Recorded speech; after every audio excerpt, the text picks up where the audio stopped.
Je vous propose de commencer du coup. Donc je suis ravi d'accueillir Monsieur le chanoine Drillon, qui est avec nous pour parler nullité du mariage, et Sophie Toutet qui publie un livre qui s'appelle Divorce et nullité de mariage. Je vais enlever le masque parce que c'est un peu où elle témoigne de son parcours, de son marathon, dit-elle, qui a duré 4 ans et demi. Alors ce que j'ai trouvé très intéressant à la lecture du livre, mais elle va vous le raconter en détail, c'est qu'elle nous fait vivre en fait l'histoire de quelqu'un qui est confronté contre son plein gré à une demande de nullité de mariage. Et elle va vivre ça pendant 4 ans et demi, 3 instances. Voilà. La fin, elle vous en parlera. Et elle aborde plusieurs aspects dans son livre. L'aspect proprement personnel, c'est-à-dire comment elle a vécu ça et comment, confronté à ce parcours-là, on ressent, on vit avec les différentes personnes auxquelles on est confronté, bien sûr, mais aussi les enjeux que ça représente plus globaux par rapport à son entourage, sa famille, etc. Et également la dimension plus juridique, canonique du sujet. Et ce qui est intéressant également, c'est que c'est à la fois un témoignage et elle, au fur et à mesure, parsème le parcours de petits inserts où elle fait le point sur les éléments canoniques qui sont relatifs au mariage. Voilà. Du genre comme ça. Exactement, du genre comme ça. Évidemment, on a l'honneur d'accueillir pour parler avec Sophie Toutet de ce sujet-là, d'avoir avec nous le chanoine Drillon, qui est responsable pour tout le quart sud-est. Oui, vice-responsable. Vice-responsable. Pour toute la région PACA. Pour toute la région PACA, de ce sujet-là pour l'Église. Et vous avez un avocat ecclésiastique qui est là. Ça va, Christophe. Donc là, on est, comment dire, au complet. Bien, oui, une personne greffier également, qu'on appelle notaire chez nous. Oui, bien sûr. Là également. Bien sûr. Donc vous avez pas mal d'acteurs. Ah oui, pour les acteurs aussi, je représente Renaissance, qui est un groupement reconnu par la Conférence des évêques de France pour les personnes en rupture de couple ou divorcées. Et voilà. Bon. Ce qui veut dire qu'on a la chance de pouvoir avoir cet après-midi une discussion riche. Et du coup, je vous propose maintenant de la démarrer par la présentation que vous allez nous faire du livre et les interactions que vous allez avoir avec le chanoine Drillon. Et puis ensuite, je vous propose de passer, on passera une partie échange où vous pourrez intervenir, poser des questions, faire les commentaires que vous souhaiterez ou que vous jugerez pertinents. Voilà. Je vous souhaite une bonne après-midi, la procure vous souhaite une bonne après-midi avec Sophie Toutet et le chanoine Drillon. Merci. Écoutez, bienvenue et je viens de Paris, donc je suis venue spécialement vous voir cet après-midi. Et donc je suis très heureuse et touchée d'être invitée ici à la procure. Je vais juste vous donner quelques petits indices, détails sur qui je suis et mon parcours.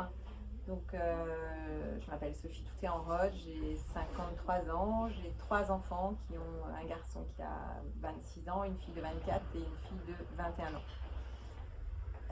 Mon parcours initial, j'étais infirmière au départ, donc j'ai été beaucoup dans les soins palliatifs, beaucoup dans l'accompagnement. Et puis après, j'ai ouvert un cabinet de conseil en ressources humaines et aujourd'hui, je suis thérapeute, coach.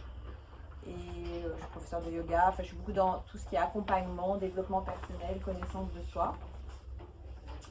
Et donc j'ai écrit un premier livre qui s'appelle Voyage au cœur du lien.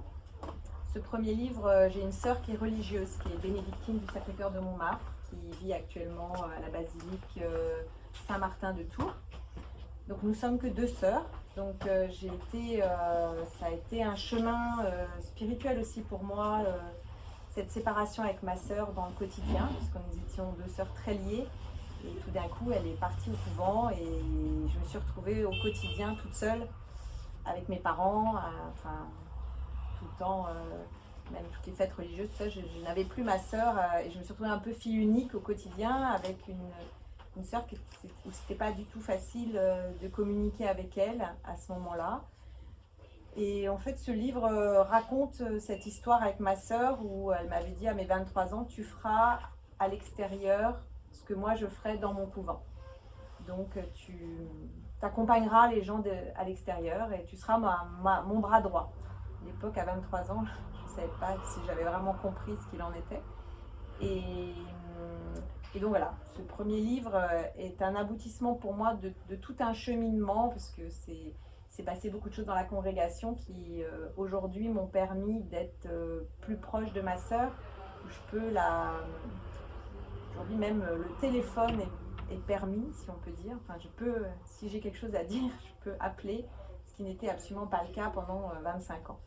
Donc c'est un très beau cheminement, une très belle re-rencontre avec ma sœur aujourd'hui. Et puis pendant tout ce parcours, pendant tout ce cheminement de ce premier livre, en fait, j'ai été mariée pendant 15 ans. Et au bout de 15 ans, c'est moi qui ai décidé de divorcer. J'étais plus très bien dans mon couple et je cherchais beaucoup de choses que je ne trouvais pas. Je ne voyais pas de porte de sortie, d'issue à ce couple, même avec ses 3 enfants. Ça me faisait beaucoup souffrir et j'ai attendu 4 ans avant de décider vraiment de partir. C'était très très compliqué pour moi de couper une famille. C'était vraiment ce qui était le plus difficile, donc ça a été un très long cheminement pendant 4 ans. Après, j'ai pris cette décision, donc je suis partie et c'est 5 ans après que mon ex-mari a fait cette démarche sans m'en parler. Voilà. Donc, il m'a envoyé un message, comme il faisait souvent, bonne année Minette. Et 2 jours après, j'avais une accusé-réception à aller chercher à la poste, où je ne savais pas trop ce que c'était. Et cette lettre était de l'archevêché de Paris, donc qui m'annonçait ce début de procédure où je ne savais absolument pas ce que c'était. Je ne connaissais rien, donc première chose, c'est que j'ai appelé l'avocat qui avait été là pour la procédure de divorce et je lui ai demandé est-ce que tu sais ce que c'est, pourquoi. J'étais un peu perdue. Et dans la lettre, j'avais 15 jours pour dire si j'étais OK ou pas pour être dans ce cheminement et accompagner, témoigner, être active dans la procédure ou pas, ou oui ou non. Voilà. Donc, je ne savais pas très bien quel était le chemin ou ce que c'était que cette procédure, mais je préférais quand même savoir que de ne pas savoir. Donc j'ai dit que j'étais d'accord pour participer et puis j'allais bien voir ce qui allait se passer. Alors je ne sais pas s'il faut que je continue à dérouler. Donc j'ai commencé cette procédure, donc j'ai été convoquée et là à ce moment-là j'ai quand même demandé s'il y avait quelqu'un qui pouvait m'expliquer un petit peu plus ce qu'il en était et on m'a dit que moi normalement je devais suivre la procédure mais que je n'avais pas d'avocat, j'avais rien de spécial, c'était le demandeur qui avait un avocat mais moi je devais attendre, suivre ça. Donc j'étais un peu paumée et on m'a quand même donné une liste d'avocats et on m'a dit vous pouvez appeler, etc. Et il y avait 7 avocats, donc c'était pas beaucoup sur Paris, sur toute l'Île-de-France, il y avait 7 avocats. Et je suis allée un petit peu à la louche, j'ai contacté un avocat et qui m'a parlé très gentiment, qui m'a expliqué un petit peu, puis à la fin elle m'a dit j'espère que je ne suis pas l'avocate de votre ex-mari, et pas de bol, c'était elle. Donc elle m'a dit écoutez, je suis désolée, je ne peux pas vous aider plus, par contre vous pouvez éventuellement empêcher une autre sur la liste. Donc j'ai pris quelqu'un d'autre qui là m'a gentiment dit que je pouvais venir la voir à l'archevêché et qu'elle allait m'en expliquer un petit peu plus. Donc là je suis allée la voir, elle m'a expliqué un peu plus la procédure Et puis après, j'ai été convoquée et j'ai eu un premier entretien donc, avec la greffière, avec un défenseur du lien et puis avec un prêtre qui était là et qui était un juge instructeur, exactement. Donc j'ai passé 2 heures avec eux où ils m'ont posé tout un tas de questions qui reposaient sur le mémoire que mon ex-mari avait écrit, a priori sur moi. Donc j'ai compris qu'il y avait certainement des choses qu'il avait écrites qui étaient un peu particulières, mais suivant les questions qui étaient posées. Donc ils m'ont posé des questions sur mon enfance, sur mon mariage, sur le divorce, sur tout un tas de choses, sur des choses qui étaient un peu quelquefois perturbantes, même des questions bizarres. Et puis voilà, j'ai répondu. À la fin, la greffière donc avait tout noté, m'a relu. Ils étaient gentils, hein, ils étaient très accueillants. Ça m'a beaucoup remué parce que on m'a posé beaucoup de choses comme questions. Et puis voilà. Et après, on m'a demandé si j'avais des témoins, donc entre autres mes parents, s'ils pouvaient venir, et puis si j'avais des témoins qui me connaissaient bien au moment de mon mariage. Donc j'ai dit bah oui, je vais leur demander. Hein. Donc j'ai pris 2 témoins. Et donc en parallèle, mon ex-mari a été reçu aussi, et puis il a eu des témoins, lui il en a pris 4, et plus ses 2 parents, et moi j'avais mes 2 parents. Après on ne sait plus rien, voilà, les gens sont interrogés, etc. Moi mes témoins m'ont dit que ça les avait beaucoup chahutés parce que tout ce qui était dit ne me reconnaissait pas. Ils me disent on ne reconnaît pas Sophie à travers tout ce qu'ils nous ont dit, mais voilà. Et ça s'est passé, c'était la première procédure, donc la première instance. Et puis ça a duré au bout d'1 an à peu près. J'ai su que c'était débouté et qu'il n'y avait pas de nullité prononcée. Et à ce moment-là, mon ex-mari a fait appel et la procédure est repartie. Et là, c'est parti à Versailles. Et donc toute la procédure recommençait avec d'autres juges. Et là, bizarrement, au début, le motif invoqué, c'était le manque de discernement de nous deux. Et là, bizarrement, ça avait changé. Le chef de nullité avait changé. Donc, c'était maintenant moi qui manquais de discernement. Mais lui, a priori, tout allait bien. Donc, je me suis retrouvée, bizarrement, lui a été reçu par Versailles, mais pas moi, alors que c'était moi qui étais accusée. Et donc moi j'ai rien pu dire, rien pu faire. On a juste eu une expertise psychiatrique tous les 2. Et voilà. Donc la gentille procureure qui m'avait aidée au tout début m'avait dit qu'elle me tiendrait au courant. Elle était fort sympathique et elle m'a beaucoup aidée pendant cette procédure. Et elle m'a dit que Sophie, voilà, j'ai lu l'expertise psychiatrique, tout ça, il n'y a pas grand chose. Donc vraiment je ne vois absolument pas pourquoi Versailles irait dans l'autre... en désaccord avec la première instance. Et en fait, donc on a encore attendu 1 an et au bout d'1 an, la procédure est partie complètement dans l'autre sens. Et Versailles a dit a prononcé la nullité. Donc là, évidemment, personne ne comprenait. Paris ne comprenait pas, le procureur ne comprenait pas, moi je ne comprenais pas. Et il n'y avait aucune explication à cela. Et on m'a juste demandé après, si mon ex-mari avait demandé que... pour une 3e instance, donc obligatoire, puisque les 2 premières instances n'étaient pas du même avis, si c'était possible que ça ne se passe pas à Rome pour aller plus vite. Moi, au point où j'en étais, je m'étais dit que l'expérience à Rome, pourquoi pas. Donc j'ai dit non. Et puis en fait, c'est quand même revenu en France, donc c'est arrivé à Montpellier.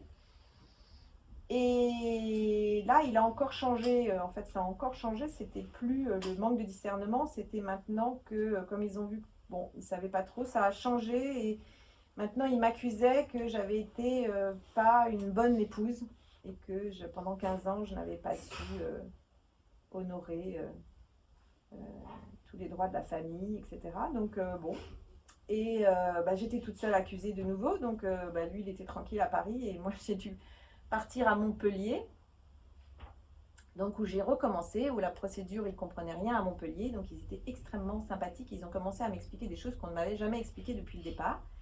Donc on a tout recommencé à zéro, ils m'ont tout réexpliqué à zéro, et ils m'ont dit, écoutez, nous on ne comprend rien, donc il faut vraiment qu'on réanalyse tout.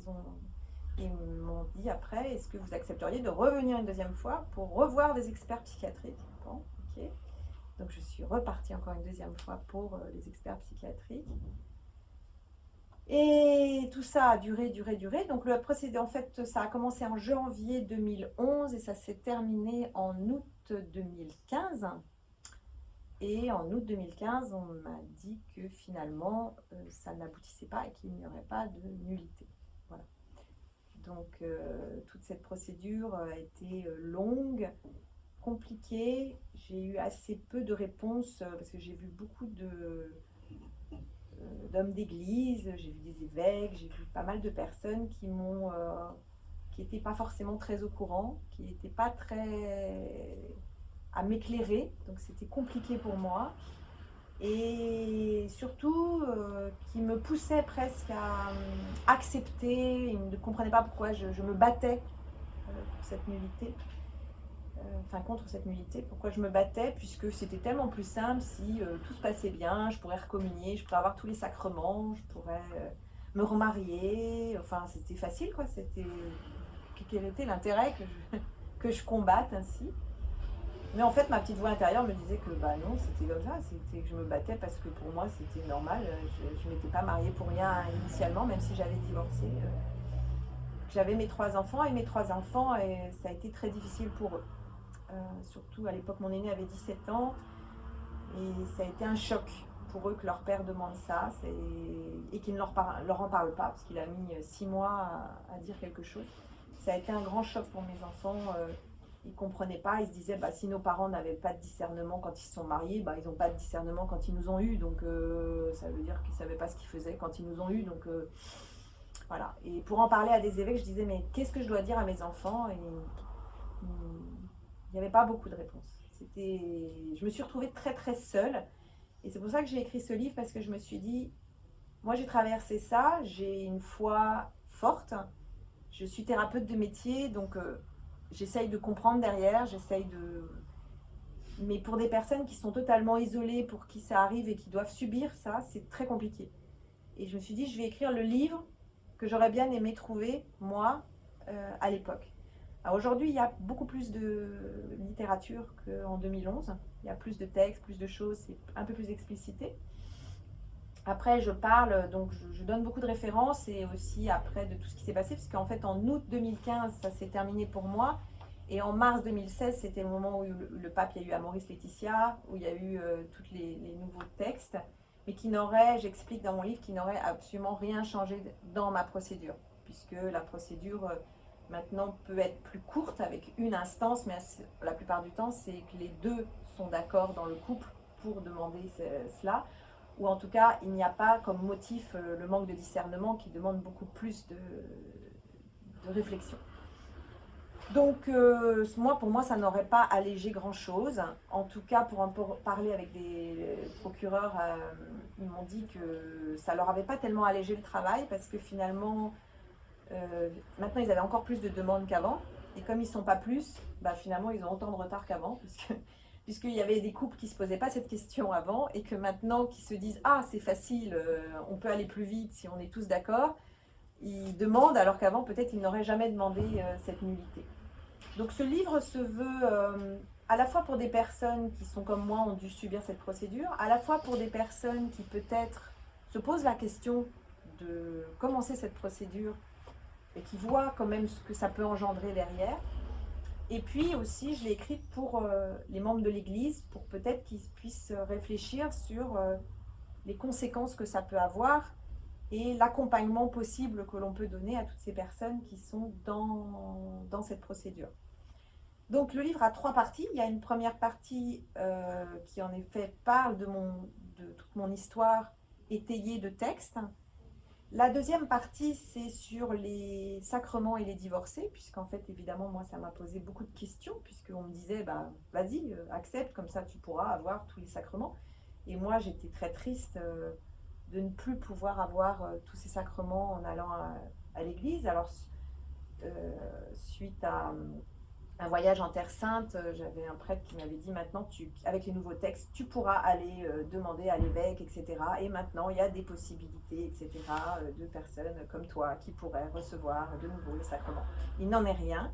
Je suis allée jusqu'au bout de la procédure, même en voyant les évêques, etc. Je pense que c'est assez compliqué aujourd'hui. Le pape a donné une ouverture, mais les personnes derrière, pour exécuter cette ouverture, c'est bien compliqué de tout d'un coup décider qu'un tel ou un tel pourrait avoir maintenant, parce qu'il est divorcé et qu'il a bien avancé sur son chemin, il pourrait de nouveau avoir accès au sacrement. C'est un peu compliqué. Donc toute cette deuxième partie, c'est sur les sacrements pour les divorcés, remariés ou vivant en couple. Comment on peut se positionner, comment on peut vivre notre foi. Et la troisième partie, c'est mon évolution spirituelle, comment je vis aujourd'hui ma foi, à travers, je dirais, beaucoup d'expériences de vie qui m'ont fait cheminer, entre autres donc ma sœur, qui est dans son couvent, mais aussi cette histoire de nullité de mariage. Je me dis que c'est pas pour rien que tout ça est sur mon chemin, et en tout cas ça m'a fait grandir. Donc je veux témoigner en cela, c'est que ça m'a fait certainement, peut-être que j'avais besoin de ça pour faire évoluer ma foi, ou qui je suis, ou je sais pas, me faire réfléchir un peu plus, ou accompagner mieux peut-être. Mais voilà, c'était l'objet de ce livre. Je crois que j'étais assez longue comme ça, donc je vous laisse la parole. Ce qui m'a marqué dans ce livre, à moi, ça fait donc presque 30 ans que je pratique le droit canonique. J'ai été, comme mon confrère Christophe, avocat pendant longtemps, puis ensuite juge. Voilà.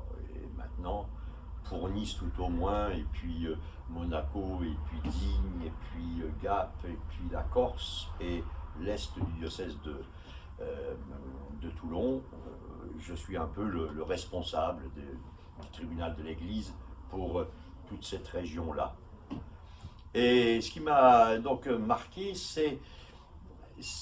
moi j'ai eu une formation juridique, comme Christophe d'ailleurs, une formation juridique, enfin je veux dire étatique, républicaine. J'ai été à la fac de droit de Nice, et si je n'étais pas devenu prêtre, j'aurais été très probablement soit avocat, soit magistrat. Donc j'avais déjà une formation juridique. Là-dessus, Monseigneur Saint-Macary à l'époque m'a fait faire une licence de droit canonique, et donc ça m'a permis d'être canoniste en même temps, donc juriste du droit de l'Église, que vous avez dans un code qui s'appelle le Code de droit canonique, qui est un bouquin comme ça. Voilà. Et donc l'apport, à mon avis, ce qui m'a fait beaucoup réfléchir dans votre livre, c'est la distance qu'il y a entre les praticiens du droit dans l'Église et puis ce que les gens en comprennent. Vous savez, c'est un peu comme quand vous consultez un grand professeur de médecine, parce que vous avez 3 cancers et 5 métastases, et que le type, soit il vous reçoit en 5 minutes, il vous opère de tous les côtés, mais il ne vous donne aucune explication. Docteur, quand est-ce que je vais sortir de l'hôpital? Vous ne savez pas.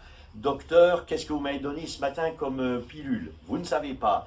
Docteur, est-ce que c'est normal que j'ai mal à tel endroit? Vous ne savez pas. Alors vous avez donc des médecins qui vous soignent, certes, qui sont donc de très bons techniciens, mais qui vous n'expliquent rien.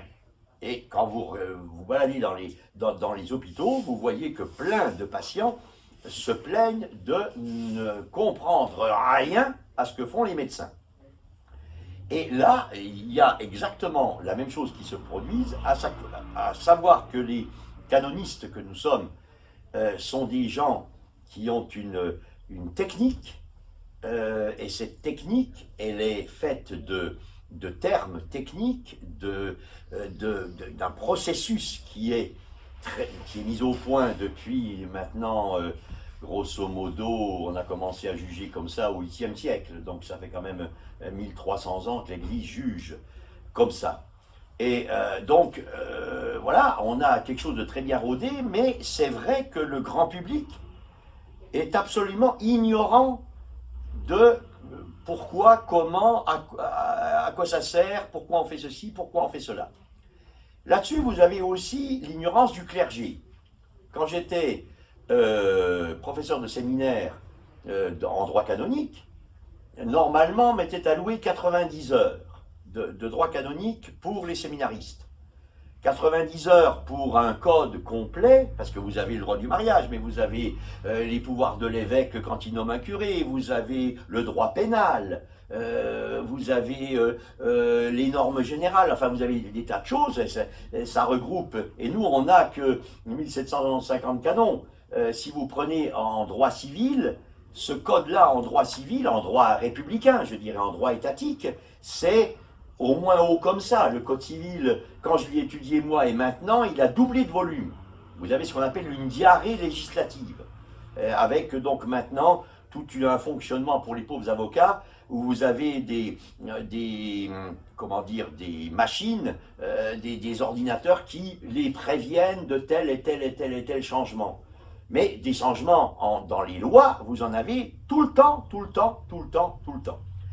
Donc, nous, c'est quand même beaucoup, beaucoup, beaucoup plus tranquille. Nos lois sont des vieilles, vieilles lois qui ont fait leurs preuves dans le peuple chrétien, mais que les gens ignorent. Et alors, je disais, quand j'étais professeur de séminaire, j'avais normalement 90 heures d'enseignement, mais comme il y avait bien d'autres choses, l'exégèse, la théologie, la morale, l'histoire de l'Église, la doctrine sociale de l'Église, les sacrements, la dogmatique, tout ça, le supérieur m'avait dit, ben voilà, quand il y a 90 heures normalement, tu en feras 30. Donc, autrement dit, les séminaristes que j'avais ont eu en tout et pour tout, sur tout ce bouquin-là, 30 heures d'enseignement. Donc, sur le mariage, en gros, 3 heures. En espérant que les 3 heures qu'ils ont eues sur le mariage, sur donc le sujet de madame, ils aient écouté, travaillé et retenu.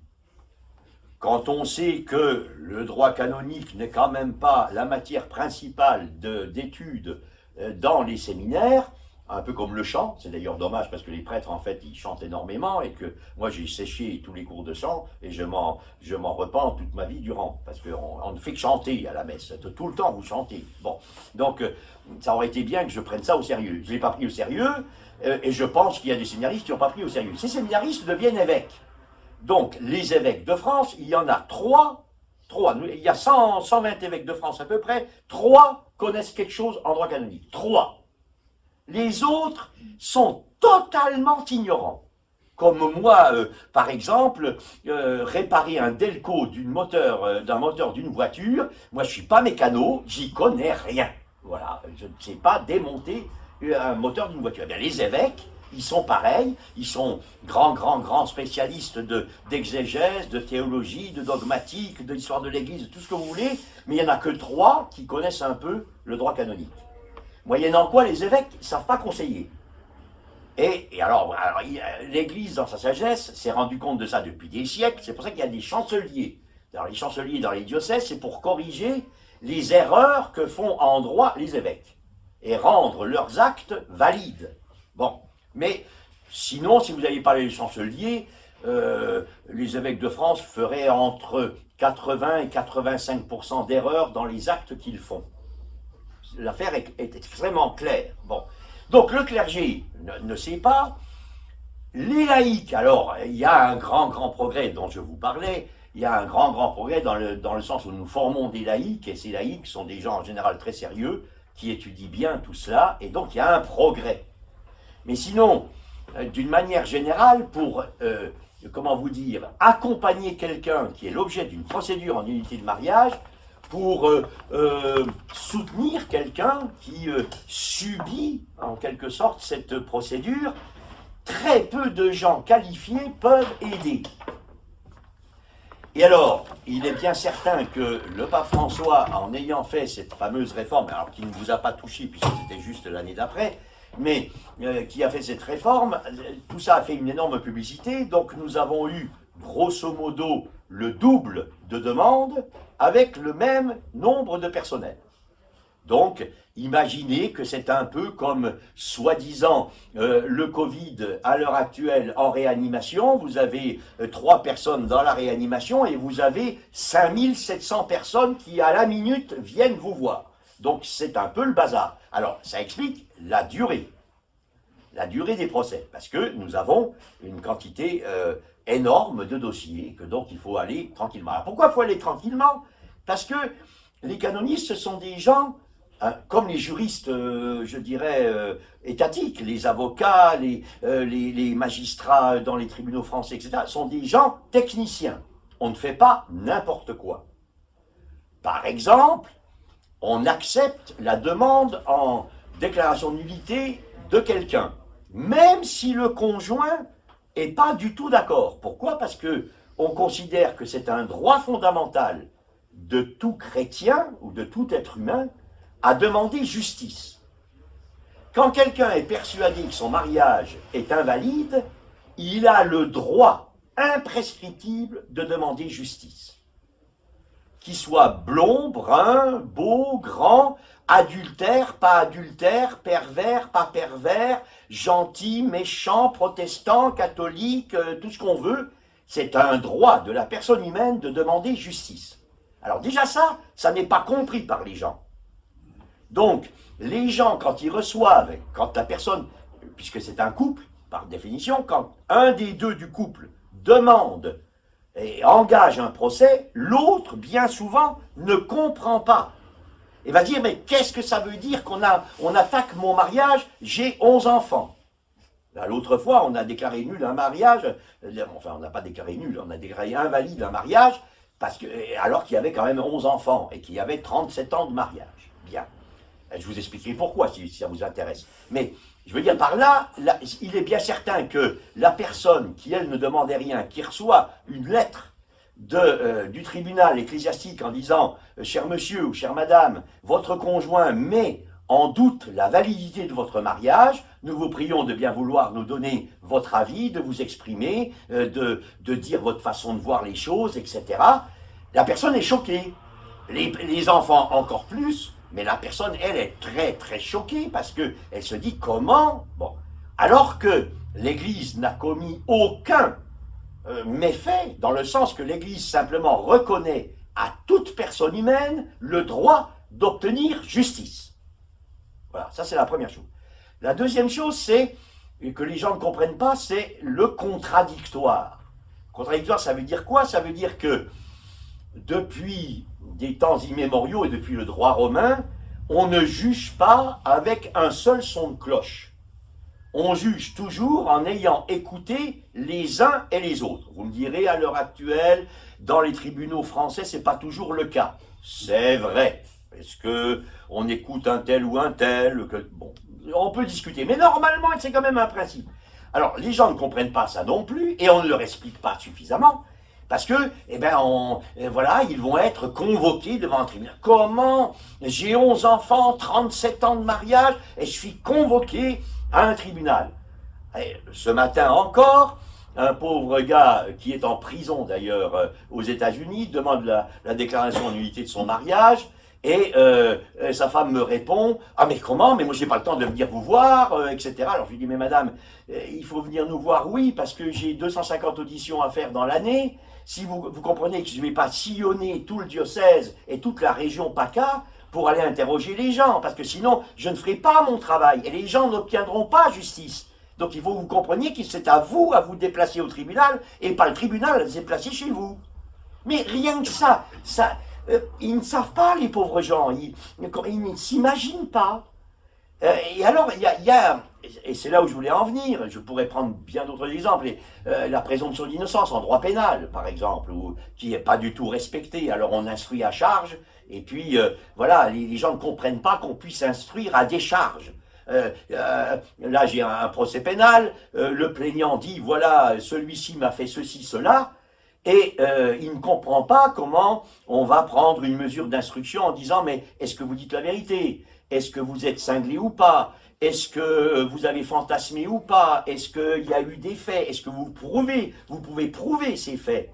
Est-ce que ceci... Alors ils comprennent, ah non, non, je suis la victime, donc forcément, je dis la vérité. Et je dis, mais l'accusé, il a le droit aussi de pouvoir se défendre. Et alors ça, les gens ne comprennent pas.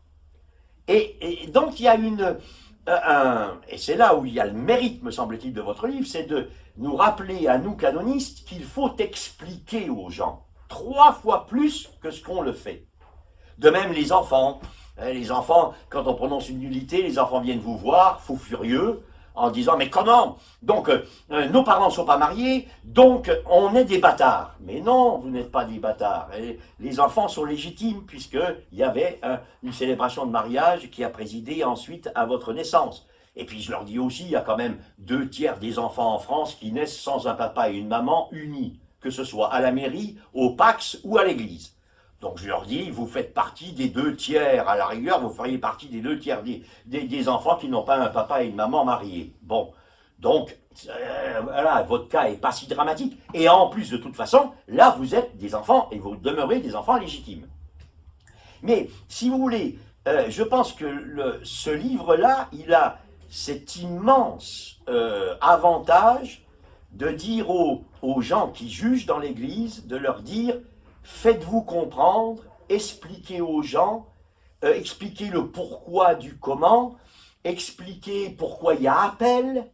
Eh bien, il y a appel parce que, voilà, l'Église depuis des siècles se dit, oui, les juges, les premiers juges, ils peuvent être partisans de l'un, de l'autre, ils peuvent être corrompus, Alors, eh bien, il faut donner la possibilité que la vérité se fasse vraiment et que donc, il y ait une instance pour mettre en cause un premier jugement. Et c'est pour ça que vous avez l'appel. Et après, quand les deux tribunaux sur une même affaire se contredisent, c'est le pape qui tranche, c'est pour ça qu'on va à Rome et que Rome délègue, parce qu'ils ont ça de dossier. Alors, madame me dit, oui, je m'en suis sorti avec 4 ans et demi de chemin de croix et de parcours du combattant. Si elle était passée à la rote, il y en avait pour 6 ans de plus en gros, donc on n'aurait pas encore la réponse à l'heure actuelle de savoir si votre mariage est valide ou pas. Donc je me dis, dans un sens, Montpellier, c'est un peu une chance pour vous, quoi. Voilà. Bon, d'autant plus qu'à Montpellier, en plus, ce sont des bons juges. Donc voilà. Bref, mais donc il y a cette distance, si vous voulez, entre des gens qui essayent de faire extrêmement bien leur boulot, parce que moi je vois mes confrères, je vois les autres jugements des autres officialités, et il y a beaucoup de sérieux. On ne fait pas les choses n'importe comment, mais on les fait comme le font les magistrats français et les avocats français, c'est-à-dire en tant que technicien, en tant que voyant si les choses sont bien faites, comme un chirurgien dirait, mais moi, la dame, je ne lui ai pas expliqué, mais d'un autre côté, le cancer, je lui ai enlevé, je lui ai coupé le bout du poumon qui n'allait pas. Et je l'ai bien fait, et ça marche, et la dame est vivante. Mais il n'explique pas. Et je dirais, nous, à mon avis, une des choses que vous nous dites, c'est on pourrait largement améliorer les choses en expliquant mieux aux gens la procédure, le pourquoi du comment, pourquoi tel acte, pourquoi tel autre, etc., etc. Et que dans ce cas-là, les gens probablement souffriraient moins, parce que, alors, il y a un aspect que vous n'avez pas soulevé, mais qui est dans votre livre, c'est le fait que quand il y a cette instruction pour savoir si oui ou non le lien matrimonial a été créé le 22 avril à 15h30 dans telle église par 2 personnes, quand on examine et qu'on fait l'enquête autour de ce fait pour dire oui ou non, est-ce qu'il y a un lien matrimonial, dans ce cas-là c'est jusqu'à ce que la mort vous sépare, ou bien est-ce qu'il n'y a pas de lien matrimonial parce qu'il y a eu un dysfonctionnement, et cette enquête, elle nécessite par définition d'écouter les gens. Mais écouter les gens alors qu'ils sont divorcés, qu'ils ont souffert mort et damnation souvent dans les divorces, avec des divorces très conflictuels, ou avec les avocats qui, parce qu'ils sont payés à l'acte ou à l'heure, vont chauffer les gens pour encore plus les faire se batailler.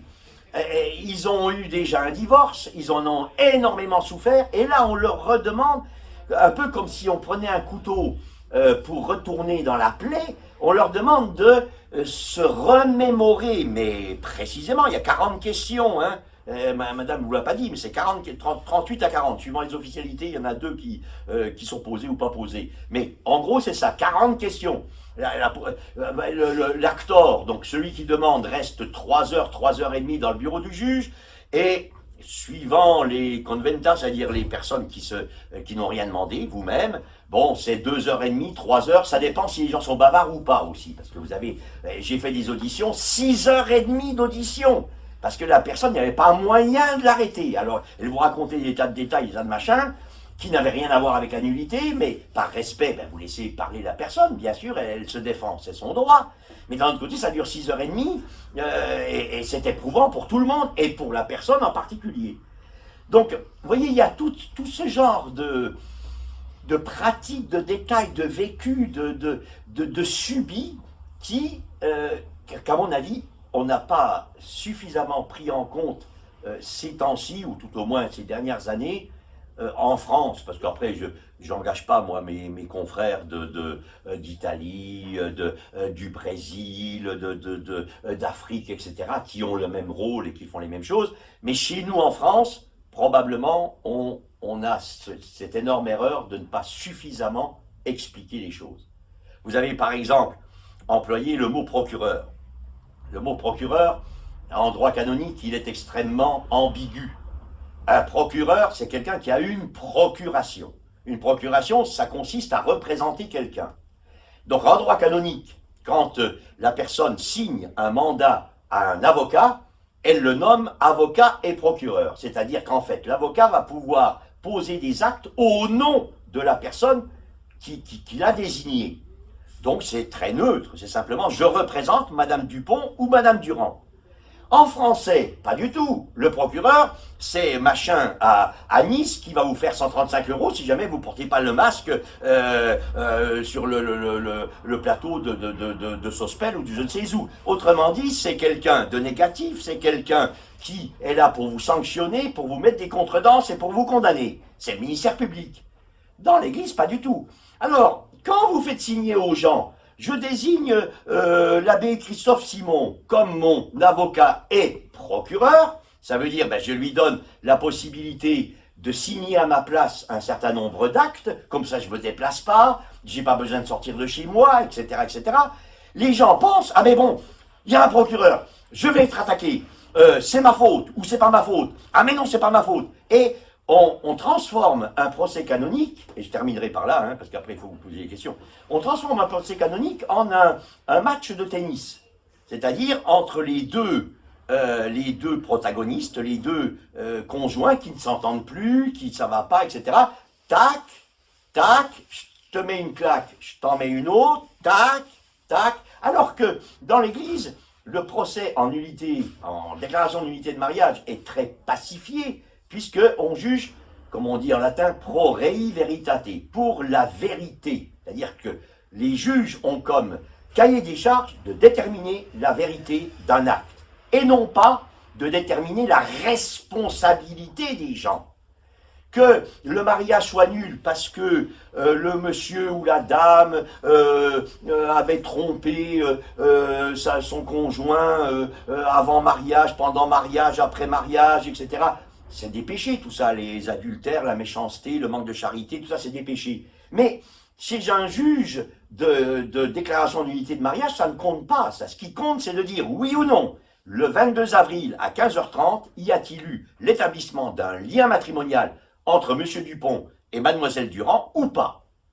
Le responsable, si c'est pécamineux ou pas, si c'est des saletés ou pas, si un des conjoints a battu sa femme, a été ou son mari a été ceci, cela, tout ça ne rentre pas en ligne de compte. Or, les gens, quand ils subissent, comme vous dites, ou quand ils vivent un procès en nullité de mariage, c'est toujours dans leur esprit, parce que c'est la nature humaine, c'est toujours dire, est-ce que c'est ma faute ou est-ce que c'est la sienne? Or, le juge ne va pas dire Madame Durand, c'est votre faute, Monsieur Dupont, c'est votre faute. Le juge va dire, tel jour à telle heure, il y a eu un lien matrimonial ou il n'y a pas eu de lien matrimonial. Donc, il ne rentre pas en considération la morale. Nous ne sommes pas des moralistes, nous sommes des juristes, ce qui est tout à fait différent. Alors, ça aussi, ça nécessite de notre part d'expliquer, parce que les gens sont tout le temps là à vous dire c'est pas ma faute. Quand j'étais jeune avocat, c'était donc oui, il y a 29 ans de ça. Je vais une fois à une audition d'une personne dont j'étais l'avocat, bon, qui demandait qui se défendait. Et la nullité de mariage portait non pas, comme vous, sur grave défaut de discernement concernant les droits et obligations du mariage, canon 1095, paragraphe 2, mais sur un autre canon qui était le refus de la fidélité. Je t'épouse, d'accord, mais je t'épouse en faisant moi-même mon menu de mariage. Donc j'accepte les photos, les dragées, le curé, les prières, les beaux chants, le fait de me marier pour ma vie, mais très bien. Le fait d'avoir des enfants, très bien. Mais alors la fidélité, là quand même, vous comprenez, alors c'est un peu à la Onfray, première version, c'est-à-dire finalement à tout âge correspond un amant ou une amante. Donc j'ai 20 ans, j'ai un amant, mais j'en ai 40, j'en ai une autre, bien entendu par définition. Bon, donc la personne avait exclu la fidélité. Et là-dessus, audition de cette personne-là, ah, monsieur le juge, mais vous savez, j'ai jamais trompé ma femme. Et puis alors moi, son avocat, ah oui, monsieur le juge, d'ailleurs, il n'y a pas de preuve, il n'y a pas de machin, il n'y a pas de tout ça. Alors, je me rappelle, c'était un vieux juge à Marseille, il est mort, là, le Monseigneur Bouquier, pour ceux qui l'ont connu, un vieux juge, qui, bon, très digne, vous savez, très digne, laisse parler la personne, tout ça. Et puis conclut l'audition, donc la personne avait dit, mais moi j'ai jamais trompé ma femme, jamais, jamais. Et puis alors moi aussi, en rajoutant, bien entendu. Et puis à la fin de l'audition, il me dit, monsieur l'abbé, vous êtes jeune avocat, ben oui, j'avais 30 ans, moi, hein, tout feu, tout flamme, machin, restez juste 5 minutes dans mon bureau après que le monsieur soit parti. Alors bon, le monsieur part, tout ça, et puis je reste dans son bureau, puis il me dit, ben écoutez, voilà, vous voyez, dans le dossier qu'on m'a remis, il y a tout de même 5 constats d'adultère avec 5 femmes différentes. Alors, on peut dire que le premier constat, l'huissier était de mèche avec 1, 2, 3. Mais enfin, au bout du 4e ou du 5e, on commence à se dire peut-être que le type, il avait tout de même trompé sa femme. Voilà. Vous comprenez? Alors, il me dit, et voilà, il a juré qu'il n'avait jamais trompé sa femme, ni avant, ni pendant, ni après le mariage. Regardez, j'ai 5 constats d'adultère. Et c'est là où je me suis dit, eh bien voilà, on était dans une unité de mariage où il ne s'agissait pas de dire « vous êtes coupable, monsieur, d'adultère, on vous condamne, on vous excommunie, on vous réduit en bouillie, on vous... » Non, c'était simplement de dire « est-ce que oui ou non vous êtes marié validement avec votre épouse ?» Ça n'avait rien de condamnant, rien de... Mais c'était ça. Mais le monsieur, il n'avait pas du tout compris ça. Donc lui, il se défendait. Alors il se défendait, là hélas, par le mensonge. Quand on se défend par la vérité, en général, ça va mieux. C'est toujours très difficile, mais ça va quand même mieux. Mais quand on se défend avec le mensonge, là, vous êtes sûr que vous êtes cuit, quoi. Hein. Vous n'obtiendrez pas gain de cause. Donc si jamais vous pensez à demander une reconnaissance en unité du mariage, dites la vérité. C'est ce que vous dites aussi un petit peu dans votre livre, où vous dites, moi je suis arrivé devant mes juges en disant la vérité, en voulant totalement être sincère. Mais vous avez des gens, c'est pas du tout ça, hein. C'est pas du tout ça. Et alors les témoins, c'est pareil. Vous comprenez, vous avez les témoins blancs de la personne blanche et puis les témoins noirs de la personne noire. Et tac, la partie de tennis, et tac, et tac. Et vous arrivez le soir en vous disant, demain j'ai à juger cette cause-là, vous n'endormez plus de la nuit. Moi, j'ai eu au moins 3 causes ces 5 dernières années où je n'ai pas dormi une nuit parce qu'impossible de déterminer qui disait la vérité. C'était blanc et noir, la dame blanc, le monsieur noir ou l'inverse, peu importe, les témoins d'un côté blanc, les 2 témoins d'un côté noir, et vous étiez comme ça, vous dites, mais alors finalement, même les prêtres, vous aviez un prêtre qui connaissait bien elle, qui disait ceci, cela, on a interrogé un prêtre qui connaissait bien lui, il a dit ceci, cela, exactement l'inverse. Alors vous êtes là, juge, et puis vous vous dites, eh bien demain je vais devoir faire une sentence au nom du Seigneur, parce que ça commence comme ça nos sentences, au nom du Seigneur, n'ayant eu devant les yeux que Dieu seul, en notre âme et conscience, nous déclarons, etc. Et là on fait la sentence.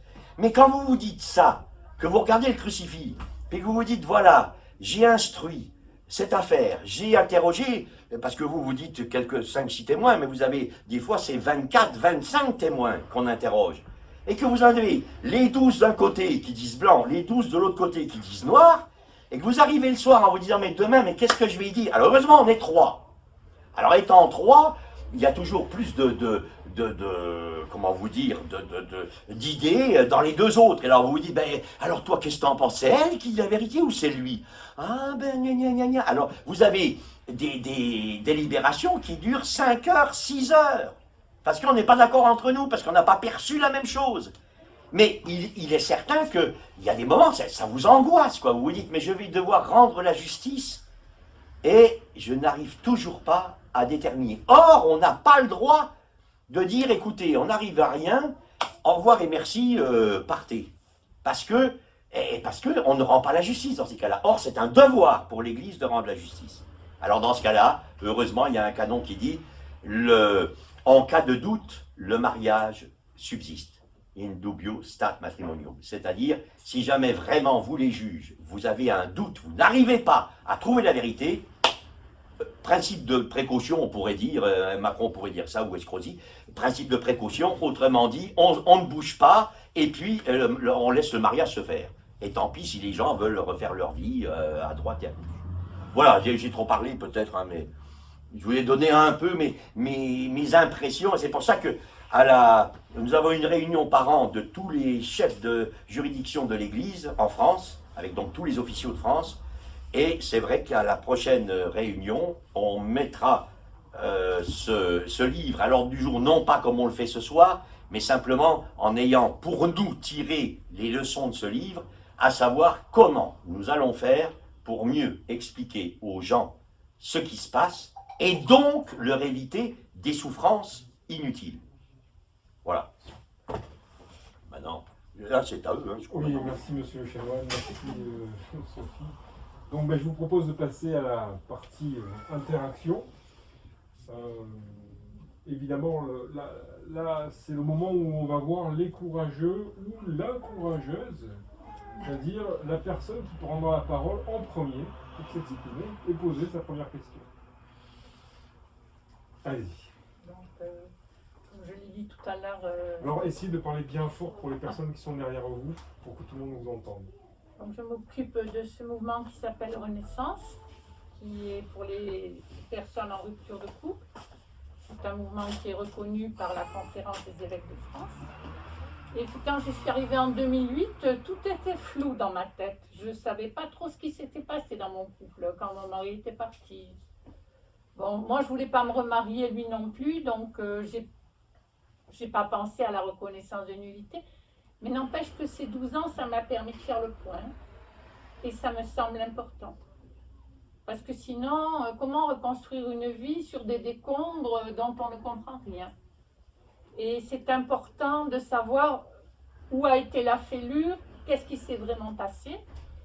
Donc j'ai écouté une fois sur RCF l'abbé Drillon qui expliquait les cas de reconnaissance de nullité. C'était très bien expliqué là. Et là, j'ai su me situer, j'ai compris ce qui s'était passé dans mon mariage. Et sincèrement, ça a été très important pour moi d'essayer de comprendre parce que sinon, on est dans le flou et c'est très difficile de se reconstruire après. Donc j'imagine qu'à la lecture de ce livre, on doit apprendre aussi beaucoup de choses. Merci beaucoup pour ce témoignage. Moi, je voulais savoir si la personne, enfin, j'ai une amie qui est exactement dans votre cas, son histoire, elle a répondu à rien du tout. C'est son mari qui a demandé la nullité du mariage, elle avait 3 enfants, etc., etc. Elle a répondu à aucune convocation parce que pour elle, c'était hors de question. Et la nullité a été prononcée quand même, je sais pas, 2 ou 3 ans après. C'est comme ça que ça se passe. C'est-à-dire, oui, comme c'est un droit imprescriptible, inaliénable de toute personne humaine de demander justice, si l'autre ne veut pas participer, donc n'exerce pas les droits de la défense, à ce moment-là, le juge va nommer justement un procureur, d'office, ex officio on appelle ça en latin, c'est-à-dire que si la personne, parce que moi il m'arrive de discuter énormément justement avec les personnes qui sont appelées, qui ne demandent rien à elles, mais que le tribunal appelle en disant « dites-nous un peu votre avis, dites-nous votre version des choses ».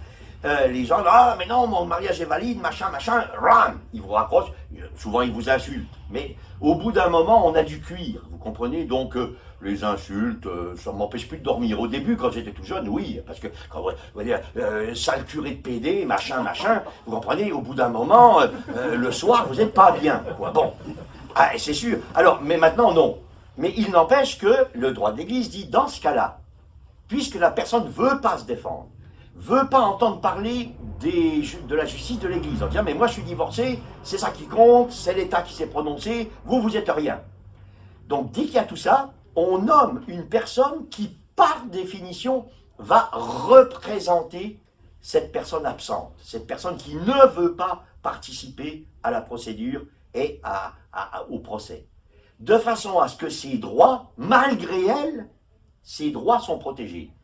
Et alors, ce fameux procureur qui n'a donc rien à voir avec le procureur de la République, ce fameux procureur, qu'est-ce qu'il va faire? On va lui donner tous les actes du procès.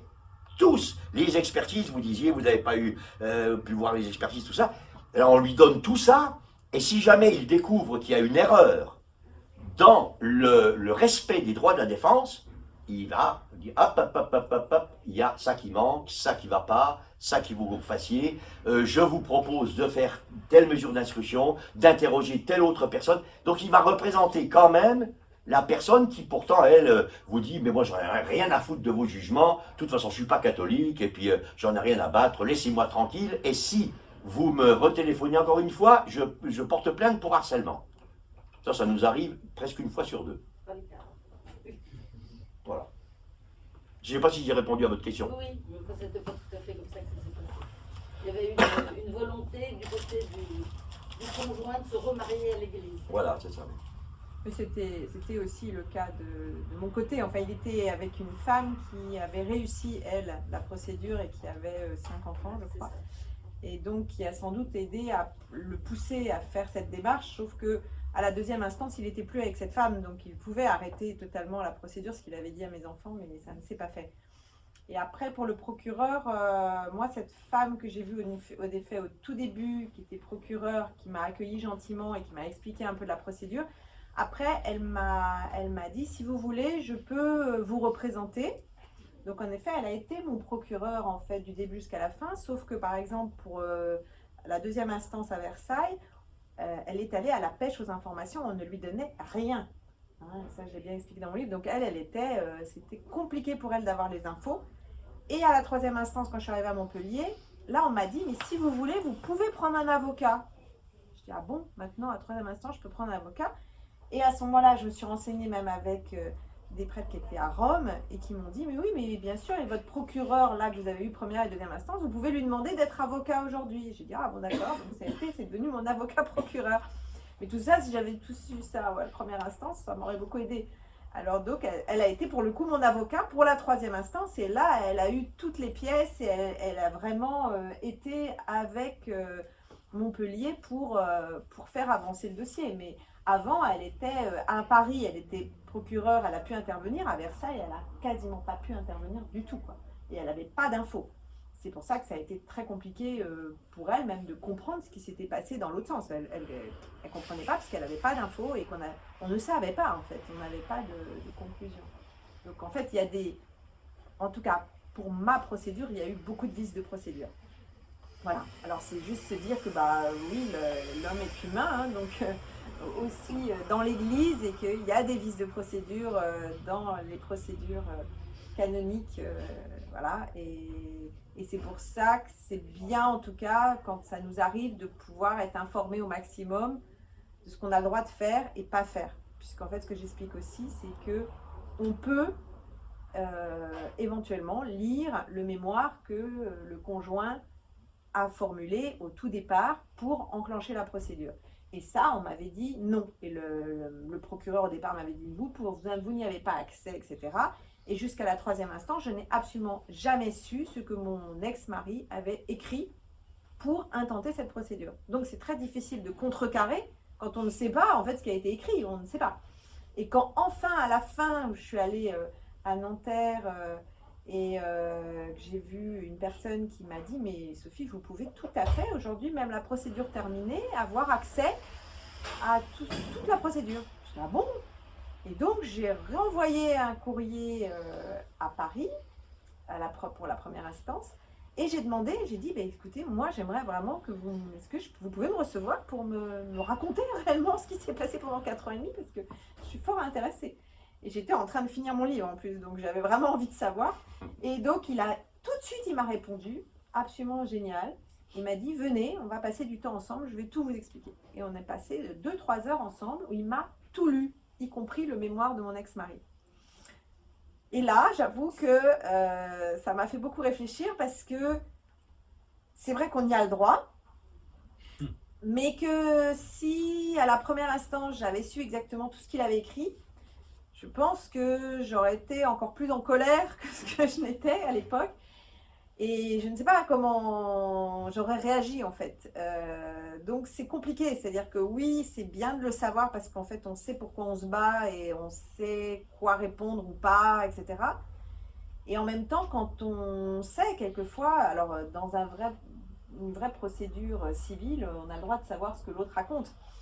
Bon, là, c'est vrai qu'on est complètement à l'aveugle, c'est-à-dire que j'ai fait ces 4 ans et demi à l'aveugle sans savoir pourquoi je me battais, ce qui avait été écrit sur moi. J'avais découvert un peu, parce que par les témoignages, les questions qu'on me posait dans les 3 instances, enfin pas la deuxième parce que j'ai pas été reçue, mais même aussi 3e instance où ils ont recommencé, les questions qu'on me posait, c'était des questions farfelues quelquefois. On me disait, mais pourquoi? Parce que moi j'avais par exemple, pendant 15 ans, j'avais instauré avec mes témoins de mariage, et après j'avais rajouté les parrains marraines, chaque année on fêtait notre année de mariage. Donc à la date de notre mariage initial, on faisait une fête et je convoquais tous nos témoins, civils, religieux, etc. Et là, on m'a posé des questions, on m'a dit, mais pourquoi vous faisiez la fête en faisant la danser sur les tables, enfin des trucs quelquefois qui étaient loufoques, enfin complètement, je me dis, mais comment il m'a fait passer, peut-être pour une folle, je sais pas. Et même, bon, moi je suis partie en Inde quand j'avais 20 ans pendant 1 an, et donc, toute seule, sac à dos, assez initiatique. Et pareil, il a été dit que je me droguais là-bas, que j'étais complètement paumée, perdue. Enfin, c'était assez. En fait, on s'aperçoit que c'est assez facile de tourner en mal une personne. C'est-à-dire que tout d'un coup, la personne, elle devient Satan, diabolique, elle devait se droguer, elle devait être complètement folle, elle était paumée, donc on ne sait pas pourquoi elle s'est mariée. C'est assez facile, mais en fait, on peut se dire aussi que si on regarde tous les mariages initialement à 20 ans ou 23 ans, réellement la maturité que pourrait avoir, mais il y a pas mal de mariages qu'on pourrait défaire. Donc, mais en tout cas, salir une personne, c'est assez facile. Et c'est vrai que si j'avais découvert en lisant ce mémoire très vite ce qu'il avait écrit sur moi, je ne sais pas trop quelle aurait été ma réaction. Quand je l'ai su, à la fin, la procédure était finie et finalement, il n'avait pas eu gain de cause. Donc bon, j'ai écouté ça calmement et je me suis dit, bon, c'est bien triste toute cette histoire et quelle énergie dépensée pendant 4 ans et demi pour de toute façon qu'il soit débouté. Mais voilà, c'est compliqué en fait de savoir s'il faut lire ou pas. Parce que pour moi, en fait, ce qui est difficile pour moi, c'est de me dire comment en fait ça part d'un mémoire d'un des conjoints. Donc si les 2 conjoints sont d'accord pour initier la procédure, bon bah ok, ils sont d'accord. Mais s'il y en a un qui le fait à l'insu de l'autre, sans que l'autre le sache, et qui doit écrire ce mémoire en racontant, en fait, et en prouvant, alors que mon ex-mari s'est marié, il avait 30 ans, moi j'en avais 23. Donc il a dû écrire un mémoire pour prouver qu'il manquait de discernement à 30 ans. Il faut quand même le faire, enfin, il faut avoir envie de prouver qu'on manque de discernement. Enfin bon. Donc il a écrit qu'il manquait de discernement à 30 ans, et moi aussi. Faire tout un mémoire là-dessus et trouver des trucs pour montrer qu'on manque de discernement, bon, c'est un chemin, mais voilà. Alors après, ça devait être plus facile à 2e instance, puisque lui, tout d'un coup, il manquait plus de discernement, c'était plus que moi. Donc bon, c'était sans doute plus facile. Et puis que je manquais à mes devoirs de femme mariée, etc. Donc c'était sans doute plus facile. Peut-être après, il s'est aperçu que la première instance, le premier chef de nullité, c'était difficile d'avoir gain de cause. Donc il a changé pour dire... Adapté, ouais. Il a adapté et il a montré que... Et c'est pour ça qu'ils ont perdu d'ailleurs, parce que ça n'a pas été jugé sur le bon chef de nullité. Mais bon. Voilà, c'est toute une procédure, mais au départ, on n'y comprend rien. Donc c'est pour ça que je pense que c'est important de savoir un peu plus où on met les pieds. Et en tout cas, je ne regrette pas d'avoir accepté de me prêter à la procédure. Et parce que, en fait, je me dis, mais si j'avais pas su, peut-être que ça aurait tourné dans l'autre sens. Ou peut-être que non. Mais en fait, voilà, on ne sait pas du tout ce qui se passe. C'est comme un peu bizarre de pas... Enfin, pour ma part, j'aurais pas aimé ne pas participer. Participer. Voilà, ça m'aurait pas plu. subir uniquement, non, ça n'en a pas plu. Question de monsieur. Oui, j'espère que ça n'a pas été abordé au début. Je suis désolé, on est arrivé un peu en retard. Je me demandais quelles étaient les causes de déclaration de nullité de mariage qui sont pas évidentes, mais importantes en nombre dans la pratique, quoi. Alors, je répondrai en faisant à l'envers, les plus faciles. Les plus faciles, c'est le refus de la fidélité avant mariage. Donc, quand monsieur le curé vous dit, au moment des photos d'âgé, autrement dit de la cérémonie, vous dit, est-ce que vous promettez fidélité à votre épouse, et que vous répondez oui, en fait, vous pensez non. Bon, ça, c'est encore assez facile parce qu'on trouve des tas de gens avec qui la fiancée a déjà été trompée, etc., etc. Moi, je me rappelle encore, j'étais jeune avocat comme ça, une déclaration de nullité, le type avait pris le défi avec ses copains de tromper sa femme pendant le repas de noces. Donc, au milieu du repas de noces, il a prétexté d'avoir pris trop de champagne, donc d'avoir la migraine, et donc, ma chérie, je vais m'allonger 20 minutes, je reviens. Il a bien été s'allonger, mais pas tout seul, avec une bonne dame et les copains témoins. Vous voyez ce que je veux dire? Bon. Alors, voilà des nullités qui sont faciles, qui sont claires, qui sont nettes. Vous dormez bien la nuit parce que de toute façon, vous savez ce que vous allez juger, etc. Ça, c'est refus de la fidélité. Refus des enfants, énormément. Ma chérie, on va pas s'embêter avec les couches, les machins, les tout ça. On veut absolument nos voyages aux Seychelles et puis à Tahiti et puis à machin tous les ans. Donc pas d'enfants, c'est emmerdant comme tout, etc. Donc voilà. Donc il s'arrange là-dessus. Ou alors un s'arrange et cache à l'autre. Parce que vous avez ça aussi. Je ne veux pas d'enfants, mais comme je veux mon futur mari ou ma future femme, je ne dis rien. Je me marie, j'ai mon futur mari ou ma future femme, et puis après, je retarde la décision d'accueillir un enfant. Tout ça, c'est facile et c'est fréquent. Hein, c'est fréquent. Ensuite, vous avez encore plus fréquent qui est le refus de l'indissolubilité du mariage. C'est justement à la onfray, c'est-à-dire ma chère ou mon cher, je me marie avec toi jusqu'au moment où ça ne marche plus. Tant que ça marche, impeccable, je t'aime, je te promets tout ce que tu veux, mais tant que ça marche. Si jamais ça ne marche plus, il est bien entendu que nous reprenons notre droit de refaire nos vies avec qui bon nous semble. Alors ça, c'est soit l'un qui pense ça, soit les deux. Ça dépend. Refus de l'indissolubilité. Et puis, vous avez un autre cas qui est très commun aussi et assez facile à prouver. Ce sont les grosses addictions qui font qu'on est incapable de vivre une vie matrimoniale. L'homosexualité, l'alcool et la drogue. Mais alors là, il faut que ça soit béton. Hein. C'est pas ah ben ma chérie, je reviens bourré un samedi soir. Ça c'est rien. Ça, j'ai été fêté avec mes copains, machin. Bon, voilà, ça c'est rien. Mais si vraiment, vraiment, ça rend impossible la vie matrimoniale, c'est un cas de nullité. Ça, c'est les cas faciles. Et après, vous avez deux cas très difficiles.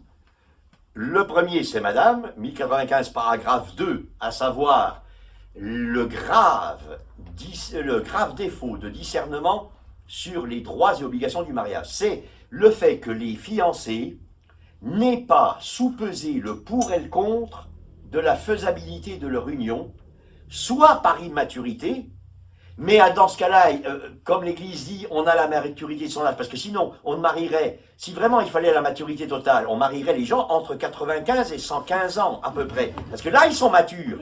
Mais maintenant, vous avez des mecs à 40 ans qui sont matures. Il y a eu une cause comme ça, je me rappelle, à Monaco, un type qui était venu de Roumanie, pauvre comme tout ça, mais un génie, le gars. Bon, il avait fait une société financière et tout ça, mais énorme à Monaco. D'ailleurs, il est venu être auditionné avec la Rolls-Royce, le type avec la casquette, bon, etc. Ça m'avait un peu impressionné au début. Mais bref, ce gars-là, il avait une immaturité affective, mais quelque chose de... Autrement dit, il s'était comporté avec sa fiancée, sa femme, et les autres personnes ensuite qu'il va fréquenter, comme un gamin de 14 ans. Il avait absolument pas évolué dans dans la maturité de choix d'évaluation des sentiments, des liens avec sa future épouse, qui faisait que, voilà, c'était une amourette de 14 ans, si vous voulez, alors que le type, il en avait 30, et je vous dis, hyper brillant professionnellement. Donc une maturité professionnelle énorme, affective, niette. Alors, ça c'est très difficile, parce que donc c'est pour ça qu'on demande des expertises. Les experts, c'est pareil, comprenez? Les experts, vous en avez des laxistes, des pas laxistes. Vous savez bien, hein, en plus, les psychiatres, tout ça, il y a les complètement cinglés, les à moitié cinglés et les gens de bon sens. Bon, faut trouver un mec de bon sens, vous comprenez, pour envoyer les gens. Parce que si vous trouvez un cinglé, il va vous dire n'importe quoi. Bon, alors c'est très difficile pour un juge de nommer un expert, parce que qui je choisis?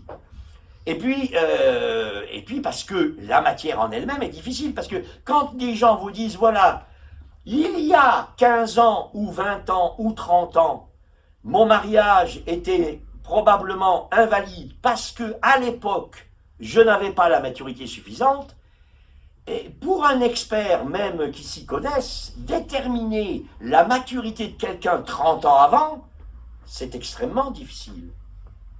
Alors, vous avez ça qui est donc, ce sont des cas difficiles, et puis vous avez le 1095 paragraphe 3 qui est, alors ce que vous avez eu en deuxième instance, qui est le fait de dire qu'il y a pour des causes psychiques une incapacité à assumer les droits et obligations du mariage. Alors, ça peut être justement quelqu'un qui, mettons, je ne sais pas moi, a été violé dans son enfance. Bon, amourette, d'amourette on passe à fiançailles, ça devient sérieux, machin, on se marie, et puis la personne, par exemple, est bloquée complètement, soit sur le plan de la sexualité, soit sur le plan de la confiance, soit etc. Tout ça parce qu'il y a eu un passé très blessant, une blessure énorme, un viol, je ne sais pas moi, des causes de pédophilie, etc., que la personne n'en a jamais parlé, ni même à son conjoint, mais après, la personne se trouve dans un blocage total dans le fait d'assumer le mariage, c'est-à-dire de vivre une vie matrimoniale, disons, normale, mais avec des hauts et des bas, bien sûr, mais ça, tous les couples connaissent. Mais parce qu'il y a un blocage psychique énorme. Alors ça, c'est pareil, il faut prouver. Comment je vais prouver qu'il y a 30 ans, la personne s'est fait violer, etc., etc. Donc là, ce sont des cas, vous me posez la question, qui sont beaucoup plus difficiles que d'apporter la preuve que le gars il a refusé la fidélité parce que de toute façon sa fiancée il l'a fait cocu déjà 15 fois avec 15 garçons ou 15 filles différentes. Je ne sais pas si j'ai répondu à votre question. Et c'est là où c'est encore plus compliqué, c'est qu'en effet justement les experts psychiatriques, ils vous posent des questions, mais beaucoup même d'aujourd'hui, c'est-à-dire ils vous disent mais pourquoi vous avez divorcé, est-ce que vous avez trompé votre mari, des trucs comme ça, alors qu'en fait, normalement, on doit vous voir quand c'était au moment du mariage, c'est pas 20 ans après la femme que vous êtes devenue. Donc en fait, moi j'avais beaucoup de questions sur l'après. Comment vous étiez après, est-ce que, avec vos enfants, etc. J'avais des questions, je dis mais pourquoi vous me posez ces questions, puisque vous êtes là normalement pour voir comment j'étais avant, pas maintenant, aujourd'hui, la femme que je suis. Aujourd'hui, je peux vous répondre à vos réponses, mais peut-être très différemment que je l'aurais fait à 20 ans. Donc là, vous me posez des questions qui n'ont rien à voir en fait de ma vie d'aujourd'hui. Ah bon, mais est-ce que vous avez retrouvé quelqu'un, des choses comme ça? Je me dis mais je vois pas en quoi ça peut. Voilà, j'ai divorcé, j'ai ma vie que je veux aujourd'hui. Enfin, je veux dire, c'est pas, ça n'a rien à voir. Hein. Donc c'est ça qui était compliqué. Les experts psychiatriques, c'était et même me demander vraiment même des questions vraiment pour vous délivrer, hein, parce que pour moi c'était tellement important à l'époque d'être chaste jusqu'au jour de mon mariage, donc ce qui n'était pas forcément le cas de toutes mes amies, etc. Donc c'était quelque chose qui était une valeur très importante pour moi. Et je me souviens à Montpellier, il y a l'expert psychiatrique, ils étaient deux, une femme et un homme, et l'homme a commencé à me dire mais pourquoi vous aviez des problèmes, pourquoi vous êtes resté chaste jusque... Et là, j'ai halluciné, je me suis dit, mais pourquoi il me pose des questions, pourquoi j'étais chaste? Bah oui, parce que c'était mes valeurs à l'époque, mais vous aviez un problème, vous vouliez pas que les hommes vous touchent, enfin des questions, vraiment, c'était hyper, très intrusif, et essayant même de me faire passer pour quelqu'un qui était dérangé, ou qui n'était pas normal. Donc c'est un peu particulier hein, de passer par... moi-même qui suis thérapeute en plus, je me retrouvais avec finalement des collègues hein, qui étaient eux psychiatres, et je me disais mais c'est quand même marrant leurs questions. Alors j'écrivais tout, hein, parce que je savais déjà que j'allais écrire mon livre, donc ils étaient un peu interrogatifs parce que j'avais un grand cahier et toutes les questions, je les écrivais en même temps. Donc ils voyaient que j'écrivais les questions qu'ils me posaient, ils devaient se dire elle est un peu tarée la fille. Mais bon, ils ne savaient pas que j'allais m'en servir après. Et vous intitulez donc ce livre Marathon d'une femme de foi. Est-ce que ça ne traduit pas derrière aussi un moyen de pallier une certaine lassitude à ne pas recevoir justement tous les sacrements de l'Église? Et je voudrais aussi que le père Drillon, l'abbé Drillon, définisse qui est le défenseur du lien dans une cause. Ouais. Parce que c'est vrai que vous ne savez pas tout, on ne peut pas tout savoir, même quand vous êtes jeune avocat, vous ne savez pas tous les rouages de la procédure. Il y a quand même quelqu'un de très important qui, lui, va défendre le lien. Et donc qui plaide pour votre cause en quelque part. Et qui, lui, est un véritable technicien professionnel entre les deux. Oui, alors sur le défenseur du lien, je l'ai vu, je l'ai vu à la première instance uniquement. Deuxième instance, je n'ai pas eu de deuxième instance puisque je n'ai pas été convoquée, donc je n'ai vu personne. Et troisième instance à Montpellier, je n'avais que le juge et la greffière. Donc je n'ai pas vu de défenseur du lien non plus à la troisième instance. Donc à la première instance, je me souviens qu'il m'a fait jurer tout sur la Bible et il prenait des notes, mais il n'intervenait pas beaucoup. Donc personnellement, je n'ai pas eu beaucoup de rapport avec cette personne. Donc sur toute ma procédure, les 3 ans, le défenseur du lien, j'imagine qu'il faisait son travail, et deuxième instance aussi, et troisième instance aussi, mais je ne les ai pas vus, donc je ne peux pas dire plus sur...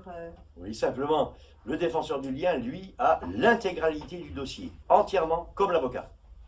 Alors, et le défenseur du lien, au nom de l'Église, donc c'est un peu ce qu'on pourrait dire, nous, le procureur général, si vous voulez. Il défend les intérêts de l'Église, à savoir que le mariage tienne le coup, que les gens soient heureux et qu'ils aient beaucoup d'enfants. Voilà le bien commun de l'Église.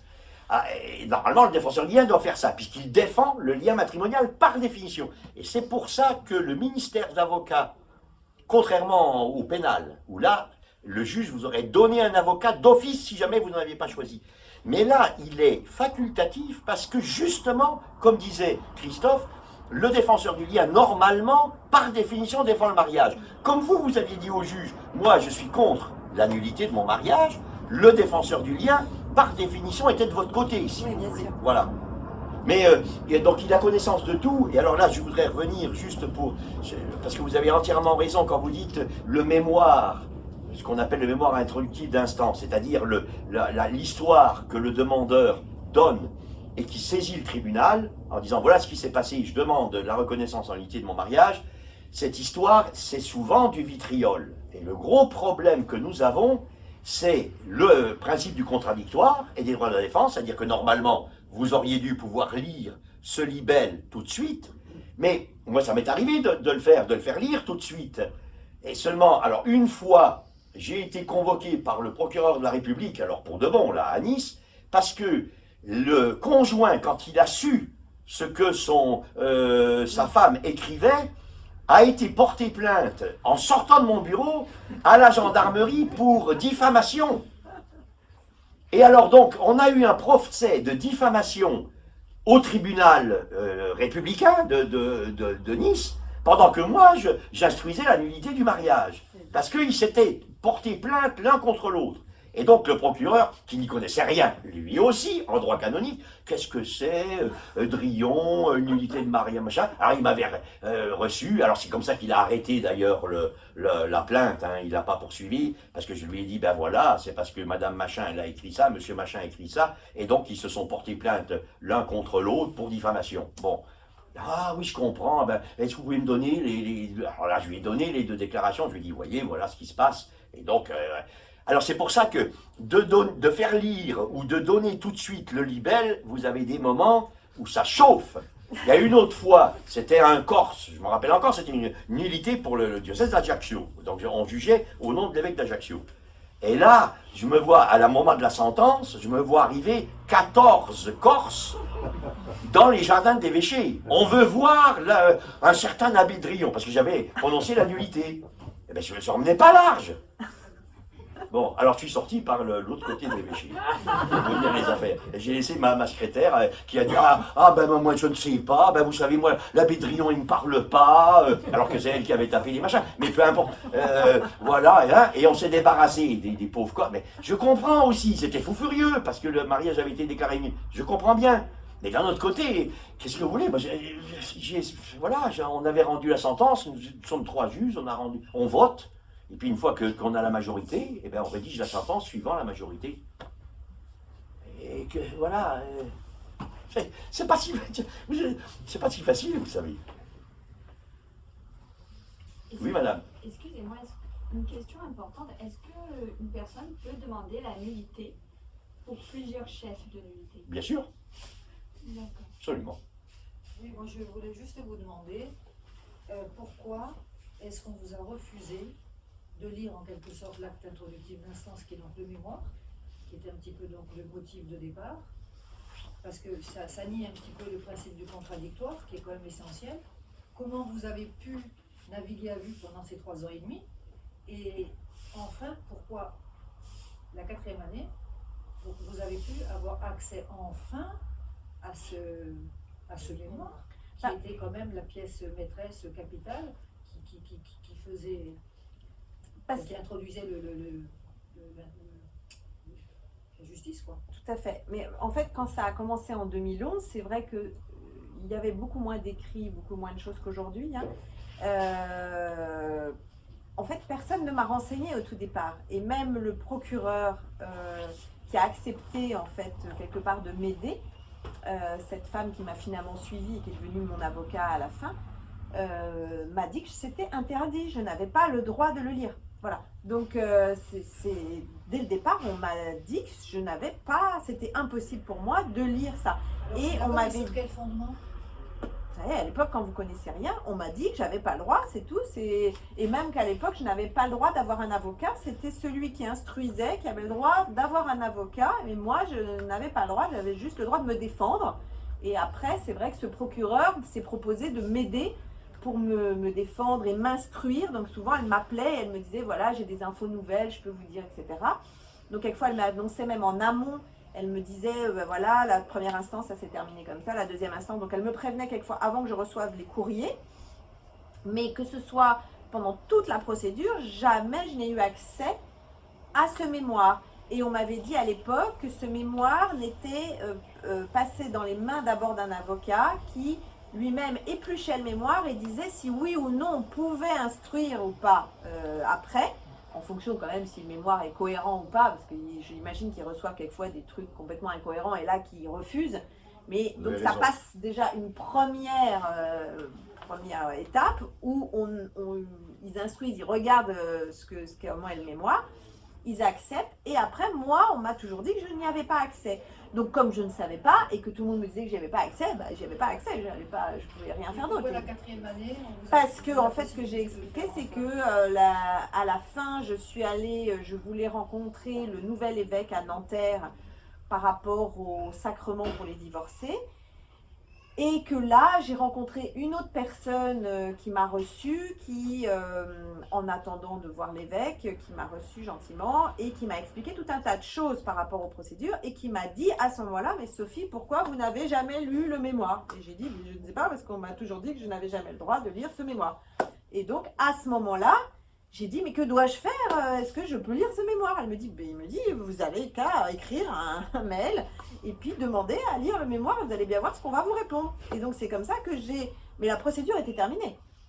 Donc j'ai écrit et, à l'archevêché de Paris et à Montpellier, je crois. J'ai pas demandé Versailles, évidemment, parce que je n'avais jamais été reçue là-bas, donc je n'avais pas demandé Versailles. Donc j'ai demandé à Paris et à Montpellier. Et tout de suite, à Paris, il m'a répondu dans les 48 heures et il m'a dit... oui, on prend rendez-vous et si vous voulez, nous allons passer du temps ensemble et je vous expliquerai toute la procédure. Et donc, c'est comme ça que j'y suis allée mais la procédure était terminée, c'était 4 ans et demi après.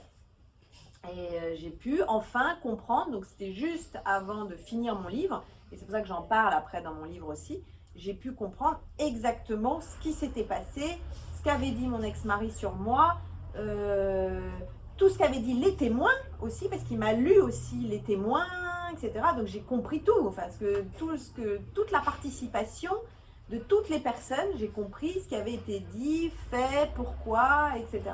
Pourquoi c'était passé dans l'autre sens, etc. Enfin, j'ai su enfin à la fin, mais c'était à la fin. C'était à la fin de la procédure. C'est pour ça que je dis que pendant ma procédure, en tout cas, c'est clair qu'il y a eu des vices de procédure. Voilà.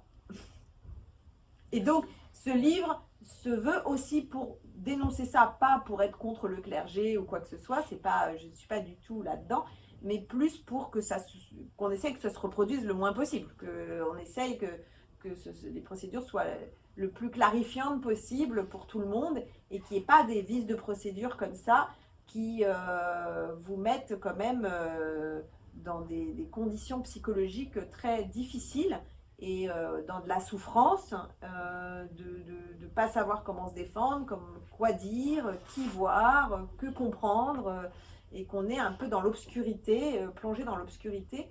Et voilà, il faut être assez résistant. Donc, je pense l'être, et je suis assez curieuse de nature, donc je me suis dit que j'allais pas en rester là et que je voulais comprendre exactement tout ce qui s'était passé pour en faire quelque chose. Donc aujourd'hui, ce livre est pour en faire quelque chose. Voilà, pas pour qu'on avance, que ça ne se reproduise pas et que, pourquoi pas, c'est vrai, ok, super qu'il puisse y avoir une procédure comme ça et qu'en effet, tout le monde ait le droit à la justice et qu'on puisse parfois déceler des problématiques importantes et qu'en effet, on puisse aboutir sur une nullité. Mais aussi, il faut avoir plus de discernement, je pense, à la base, et en tout cas plus d'explications, plus de communication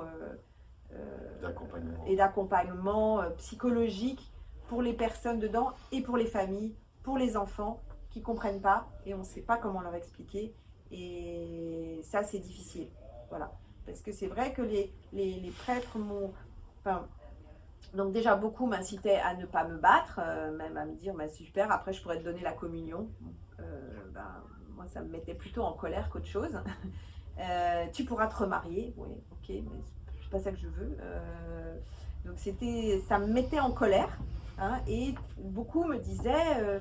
mais en fait, ça n'a rien à voir, c'est pas grave en fait, c'est pas du tout comme un divorce civil où en fait on dit que c'est fini, que c'est vraiment c'est une séparation, etc. Là, on dit simplement que le sacrement n'a pas eu lieu, donc en fait, c'est pas grave, c'est pas.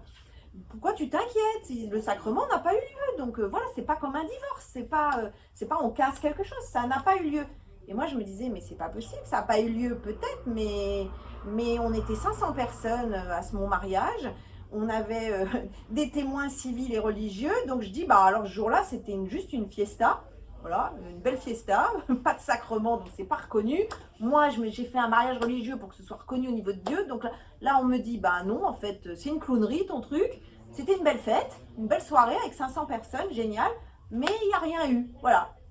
Et on est en train de me vendre que c'est pas grave. Parce que c'est pas comme si c'était juste que c'était un divorce, que ça avait eu lieu et qu'on te séparait le truc. Non, ça n'a pas eu lieu, donc c'est pas grave. Et je dis, moi, ça me mettait encore plus en colère. Je me disais, mais c'est quoi? Moi, c'était important ce jour-là. Pourquoi on me dit qu'aujourd'hui, c'est pas important ce jour-là? Justement, j'ai une question par rapport à la préparation au mariage, du coup. Parce que ce que j'entends depuis 1 heure et un peu plus me fait penser à la préparation au mariage. Et peut-être, de ma mémoire, des choses qu'on ne m'a pas expliquées ou qu'on ne m'a pas indiquées quand je me suis marié. C'est-à-dire, et aussi ce que vous disiez sur les 30 heures de droit canonique qui sont, et notamment les 3 heures du coup sur le mariage. C'est pas beaucoup. Qui ne font pas beaucoup sur quelque chose qui, pour nous, est éminemment important. Est éminemment important et va durer potentiellement entre 50, 60 ans. Sur la préparation au mariage, il y a un petit progrès, donc au moins une bonne nouvelle. Dans le sens où mes confrères et partout en France, ça, et de plus en plus, et même dans notre diocèse, quand le prêtre, après avoir vu les fiancés plusieurs fois, doute de la faisabilité de leur couple, soit de la maturité de l'un, soit de l'intention, mettons, sur la fidélité de l'autre, etc., etc., on fait une note confidentielle, cachetée, que l'on met dans le dossier de mariage. Et si jamais il y a un procès de nullité, le juge va ouvrir l'enveloppe cachetée. Voilà. Alors, ça, c'est ce qu'on appelle des réserves. Le gros problème, parce que j'ai été quand même 17 ans curé, donc j'en ai préparé plein aussi des fiancés, pas été que juge. Et le problème, c'est que quand vous dites, comment vous allez dire plus exactement? Vous avez donc monsieur machin qui a 29 ans, mademoiselle machin qui a 27 ou 26, par là, puis vous dites, ben voilà, chers amis, donc vous avez convoqué votre famille, vos amis, les parents, machin, pour le 27 juin à 15h30 à l'église, machin. Ah ben non, je ne vous marie pas parce que mademoiselle, vous êtes fondamentalement immature. Mais elle vous arrache les yeux, vous comprenez? Alors, après, parce que bon, moi ça m'est arrivé de refuser des mariages, mais vous ne pouvez pas imaginer après le parcours du combattant pour le prêtre, parce que ces gens-là, ensuite, préviennent l'évêque. L'évêque, en général, quand il vous connaît, il dit, bon, si Drillon vraiment refuse de célébrer un mariage, c'est qu'il doit y avoir quand même quelques gros problèmes. Alors, il vous convoque. Bon, déjà, alors, ouais, quand vous êtes au curé de montagne, vous descendez jusqu'à Nice pour vous expliquer sur le fait que vous avez demandé aux gens de, comment dire, différer la date de leur mariage, parce que vraiment, il y a quelque chose qui ne va pas. Bon. Donc l'évêque ensuite essaye d'arranger les choses, retéléphone au fiancé en disant, écoutez, vous comprenez, peut-être que oui, non, enfin le pauvre évêque, vous comprenez, hein? Bon. Oui. Les gens, fous furieux encore, parce que finalement la date n'est toujours pas au 27 juin. Donc ils écrivent au nonce. Le nonce à Rome, ça va à la secrétaire d'État. À la secrétaire d'État, ça redescend chez l'évêque qui se fait enguirlander. L'évêque, ça redescend chez le pauvre curé qui se fait encore réenguirlander. Et tout ça pour une négociation en se disant, bon, ben alors finalement, quand est-ce qu'on les marie, ces gens? Alors, les trois quarts du temps, ce qu'on avait décelé, parce qu'avec un peu de bouteille, hein, pas au tout début du mystère, mais quand vous commencez à en avoir préparé 500 ou 600 des couples, vous voyez un peu mieux déjà. Encore qu'on peut toujours se tromper, hein, mais très souvent, ce genre de personnes divorcent après, ça c'est sûr. Donc le prêtre s'était pas trompé, ça c'est certain. Mais d'un autre côté, pastoralement parlant, je n'ai toujours pas trouvé la solution pour faire admettre à des petits genoux de ne pas les marier. Pour eux, c'est l'injure totale. Et alors en plus, si vous leur dites, ah mais dans la préparation au mariage, je vais vous expliquer les nullités, parce qu'on ne sait jamais, après tout, ça peut mal tourner, machin, machin. Donc je vais vous dire, voilà, il y a les droits de la défense, vous verrez comment ça se passe un jugement. Mais là, ils prennent ça comme une insulte, en disant, mais monsieur le curé, mais vous prenez, on veut se marier pour de bon, et pour toujours. Et ouais, bon, mais vous savez, peut-être que... Mais comment, monsieur le curé? Enfin, voyons, allons. Alors, c'est très, très difficile, d'un point de vue pratique, si vous voulez, d'aborder comme ça une question qui est un peu quand même dans l'esprit des gens négative. Dans une préparation au mariage, leur dire, voilà. Alors ce qu'on pourrait peut-être faire, moi ce que j'avais essayé de provoquer des réunions avec les centres de préparation au mariage, vous savez, des laïcs qui préparent des jeunes couples, tout ça, alors en disant, essayez de faire quelque chose de positif. Voilà comment un mariage est valide. Pas dire, voilà comment un mariage est invalide. Mais comment un mariage est bon, est vrai. Alors, ben, faut pas être des ados pour se marier. Un. Deux, quand on se marie, c'est pas pour 3 mois, c'est pas un CDD, c'est un CDI, donc c'est pour toujours. Bon. Et alors vous présentez les choses comme ça, donc ça, un peu, ça leur montre un petit peu ce que c'est que le mariage, et ça leur permet de se dire, mais moi, finalement, je vais me marier avec un tel, avec une telle, est-ce que j'ai ces dispositions-là? Donc je pense que ça peut faire du bien. Mais si vous leur annoncez en leur disant, écoutez, de toute façon, je vais vous parler tout de suite des nullités de mariage, mais ils vous sautent, vous ne nous respectez pas. Et justement, je voulais vous demander, il y a un droit canon par rapport au mariage, c'est parce qu'il y a le sacrement du mariage. Et je pense que c'est le sacrement du mariage que vous parliez d'ignorance, qu'on connaît mal, qu'on croit savoir, parce qu'on se dit, ah oui, c'est un sacrement, comme le baptême, Et que c'est là-dessus qu'il est important. Parce que moi-même, quand j'entendais autour de moi des personnes qui demandaient la nullité du mariage, moi je pensais naïvement que c'était parce que nous sommes séparés, on demande au Seigneur de nous séparer du lien. Mais je ne pensais pas du tout, je n'avais pas compris que c'était quelque chose qui était, on annulait tout, rétroactivement, tout. Donc c'est là aussi où je pense que même quand les jeunes enfin les fiancés demandent, etc., bien sûr qu'ils veulent se marier et tout, mais je pense que, et ça s'apprend très tôt, enfin, moi je me suis toujours posé la question, qu'est-ce qu'on met, j'ai beau lire, sur le sacrement du mariage. Et c'est pas pour rien qu'il y a un canon, enfin, je dirais, derrière, donc ça mériterait d'être beaucoup plus clair sur ce sacrement. C'est pour ça que quand on veut être clair sur le sacrement du baptême ou la première communion, etc., c'est pas simplement un passage comme ça, etc. Mais on fait quand même la première communion à 10 ans, enfin, donc on n'attend pas une maturité, mais on le fait quand même. Donc pour le sacrement du mariage, c'est pareil. Et je vous assure, moi je découvre aujourd'hui que la nullité d'un mariage, c'est la nullité depuis le jour où on a dit oui. C'est-à-dire qu'en fait, on ne dit pas qu'à la limite ils se sont mariés civilement, etc., ils sont ensemble, voilà, on renie pas ça, mais en effet on dit qu'il n'y a pas eu le sacrement. Et moi c'est vrai que quand on me disait ça et que les prêtres me disaient que c'était presque une chance, ils me disaient mais pourquoi tu te mets en colère en fait, c'est juste ça, c'est que ça n'a pas eu lieu, mais pour moi c'était encore pire. Pour moi c'était qu'on me dise que ça n'a pas eu lieu, c'était pire qu'on me dise plutôt que ça a eu lieu et comme un divorce on arrête. Mais me dire que ça n'a pas eu lieu, non. Il y a dans les sacrements, il y en a donc 7, il y a certains qui impriment un caractère et d'autres non. Un baptême imprime un caractère, personne ne peut vous l'enlever. Le mariage, non.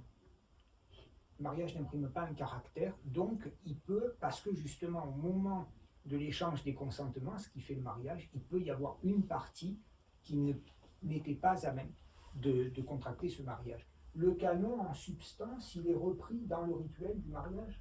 C'est-à-dire que si on a été attentif à ce que a dit le prêtre ou le diacre au moment où on s'est marié, il a énoncé une communauté de toute la vie pour le bien des conjoints, des enfants et dans leur éducation catholique. Donc il est en substance dans le rituel. Est-ce que c'est introduit dans la préparation? Ah oui, c'est même, oui. S'il est dans le rituel, il est forcément dans la préparation. Mais après les préparations, vous savez, c'est comme les mécanos, vous avez des bons, des moyens, des pas bons, des curés, vous avez des bons, des moyens, des pas bons. Moi j'ai vu un curé, il signait avec son tampon tous les dossiers de mariage de l'année et il voyait les jeunes une fois pour les musiques. Mais ça, depuis notre Seigneur, vous avez des bons, des moyens, des pas bons. Vous avez des Judas, des Saint-Pierre, il s'est bien rattrapé à la fin, mais enfin au début c'était quand même pas énorme, et des gens très très bien. Donc je veux dire, ça c'est le mystère de l'Église. Simplement là où je voulais vraiment préciser, le divorce, c'est l'acte par lequel on dissout un lien qui a existé. Le lien est là, c'est monsieur et madame machin, mariés, et on prend une hache et on coupe le lien, mais le lien, il existe. Dans l'Église, jamais, puisqu'il n'y a pas le divorce. Donc, dans l'Église, la déclaration en nullité du mariage, c'est dire, nous prouvons qu'il n'y a jamais eu le lien.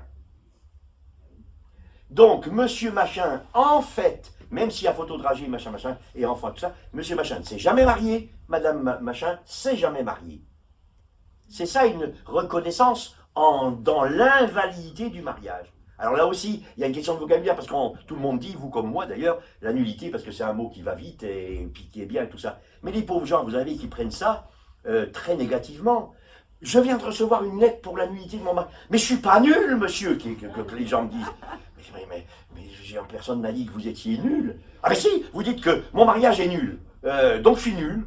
Non, votre mariage est invalide. Et voilà, le lien n'est pas créé. Mais quelquefois, ils ne comprennent pas. Là aussi, il faut beaucoup, comme vous disiez, d'écoute, de pédagogie. Mais en fait, ce qui est compliqué, c'est de se dire même après, bon moi c'était après 15 ans, mais se dire que finalement, si ça avait été accepté, c'est de me dire que pendant 15 ans, en fait, j'avais vécu dans un truc qui n'était pas vrai, quoi. C'est presque hallucinant. Et pour moi, que mon ex-mari se soit battu pour ouvrir un dossier comme ça, alors qu'on a été mariés 15 ans, qu'on a été heureux et qu'on a eu 3 enfants, enfin, je veux dire, c'était pas. Moi, je retire rien à ça. J'ai été réellement mariée, j'ai eu mes 3 enfants, on les a désirés, etc. Donc, me dire que tout d'un coup, c'est ok, l'Église dit que bah non, ça n'a pas eu lieu, ça, que ce. Bah, peut-être pas, elle dit pas que notre vie n'a pas eu lieu, mais elle dit que ce sacrement, ce jour-là, n'a pas été reconnu. Ça veut dire que pendant 15 ans, j'ai vécu dans un truc hypocrite où quelque part, je croyais l'être et je l'étais pas, en fait. Donc, c'est juste impossible, en fait. Pour moi, c'est pire qu'un divorce, en fait. Moi, parce qu'il y a plein de questions qui découlent de ce que vous venez de dire. C'est-à-dire que, alors je sais pas, mais il faudrait interroger des catholiques, des laïcs catholiques sur la question, en leur disant, mais est-ce que vous savez ça? Déjà. Enfin, je pense pas que, enfin, je sais pas qu'est-ce que l'on pense de l'assistance, mais en tout cas, moi, je découvre comme vous cette chose-là. Parce qu'effectivement, on fait par analogie, on fait un parallèle entre le divorce et la nullité de mariage. Voilà, donc, et c'est culturellement inscrit dans la société.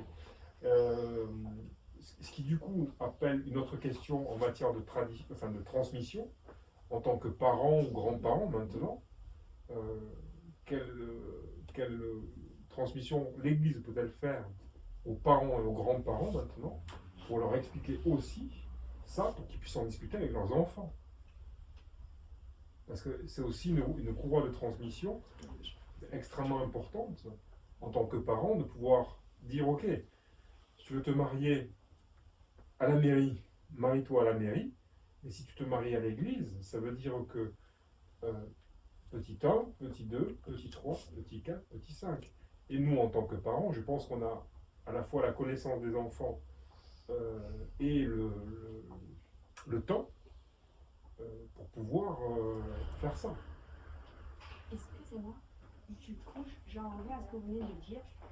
Ayant justement été mariée et ayant fait la préparation au mariage, au contraire, moi j'ai trouvé que ça s'était beaucoup amélioré et il parlait justement des bases fondamentales du mariage et notamment ce que vous parliez tout à l'heure, l'indissolubilité. J'arrive pas à le dire. Mais L'indissolubilité. Voilà, il parle justement de tout ça.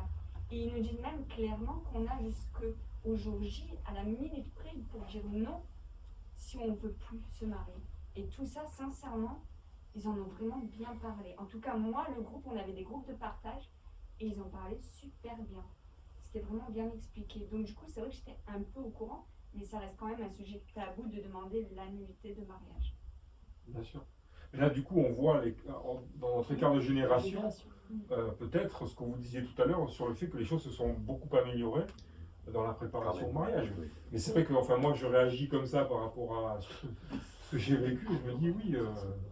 Si je peux me permettre, parce que moi je fais partie justement du CPM, avec mon mari depuis plusieurs années. Et donc, effectivement, nous, nos prêtres, ils ne reçoivent qu'une seule fois les couples. C'est nous vraiment qui prenons en charge, au moins pendant 3 ou 4 week-ends, voire même en plus à 2 soirées, les couples qui demandent donc le mariage. Mais nous avons le problème un petit peu inverse, à savoir que nos couples, parfois ils sont de religion protestants, évangéliques ou autres, voire même il y en a qui ne sont pas baptisés, et beaucoup d'ailleurs n'ont eu aucun enseignement religieux.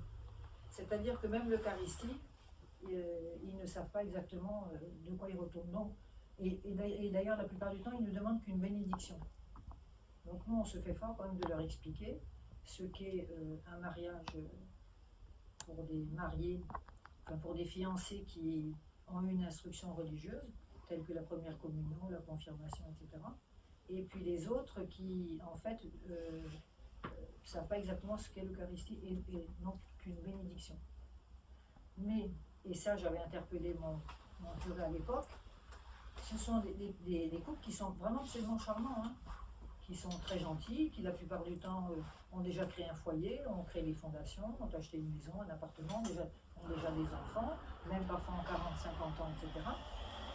Mais moi, le problème que j'avais posé à notre curé, c'est que je ne les voyais jamais avant et je ne les vois pas après. Et moi, je leur dis toujours à la fin du parcours, de l'accompagnement, vous savez, moi, le plus beau cadeau que vous puissiez me faire, c'est que je vous vois à l'église à temps et à contre-temps, peut-être pas tous les dimanches, mais quand même lors des des moments clés de l'année. Eh bien, écoutez, mon curé m'a dit, mais non, mais écoutez, c'est vraiment un problème. Et puis, l'affaire en est restée là. Donc, même nous, si vous voulez, on est très déçus, parce que, en fait, et même quand on dit à notre curé que nous, on ne sent pas le couple, il nous répondait, non, non, mais c'est bien, on ne peut pas lui dire non, du moment qu'ils ont demandé, et puis, etc., etc. Donc, ils peuvent se marier. Et moi, j'ai souvent dit à mon curé, vous savez, mon père, un non positif et constructif vaut mieux qu'un non laxiste et douteux. Et si vous voulez, moi, je trouve que quand même, on n'est pas... et nous, quand on a des formations, et puis je vais même vous dire, moi, le point qui m'a vraiment choqué, c'est lors de la dernière réunion diocésaine de tous nos fiancés, on était vraiment nombreux, eh bien, à 8 heures, tous les accompagnants étaient à la messe, mais ceux qui avaient préparé n'avaient même pas convié tous les fiancés, alors pourtant qu'ils demandaient le sacrement du mariage. Moi, ça m'a choqué, et j'ai dit, etc., ceux qui allaient préparer, vous savez, c'est ça les imprévus et les impondérables qui sont les cadeaux du ciel. Plutôt que de leur interdire l'accès à la messe, le mieux eût été de leur proposer, mais pas de se mettre à leur place en supposant qu'ils allaient refuser ou qu'ils n'étaient pas en mesure d'y aller parce qu'ils avaient des enfants, parce que ceci, parce que cela. C'est-à-dire qu'on s'est coupé l'herbe sous le pied. Moi, j'étais plus pour proposer, quitte à ce qu'eux-mêmes, pour une raison ou pour une autre, il n'y avait que la moitié ou 20% qui pouvaient y aller, mais d'office, leur dire au cours d'une session, vous veniez plus tard, par contre, nous les accompagnants, c'était une obligation de venir à 8 heures, non, moi je trouve que là, et quand j'en ai parlé même aux diacres, etc., eux, enfin pour moi c'était incroyable, ça les choquait pas, mais moi ça m'a choqué, franchement. Donc si vous voulez, pour moi le problème, nous on fait le maximum franchement, parce que 5 sessions, des dimanches, des samedis, etc., plus des soirées, on les a même amenés à des soirées paroissiales parce qu'en fait ils ne parlent jamais de leur foi, et pour cause, puisqu'ils n'ont pas de lieu idoine pour le faire. Nous c'est de l'autre côté. Les fiancés, alors c'est vrai qu'ils ont un désir, ça c'est clair, mais ils ne le creusent pas en fait. Et moi je dis souvent, nous on est là pour les prendre tels qu'ils sont, on est là juste un petit peu comme dans la chanson de Johnny, de leur donner envie d'avoir envie. Mais après, on ne peut pas non plus, et puis après c'est vrai que moi je voulais faire un SAV, en quelque sorte un service après-vente, c'est-à-dire les voir un petit peu après. Bon, mais l'Église a dit non, non, mais c'est pas la peine, on n'a pas le temps, on n'a pas ceci, on n'a pas cela. Mais moi, je trouve ça très dommage que quelque part, nous les bénévoles, on n'est pas assez un petit peu écoutés, on n'a pas assez d'espace. Voilà. Voilà ce que j'avais à dire dans le cadre du CPM.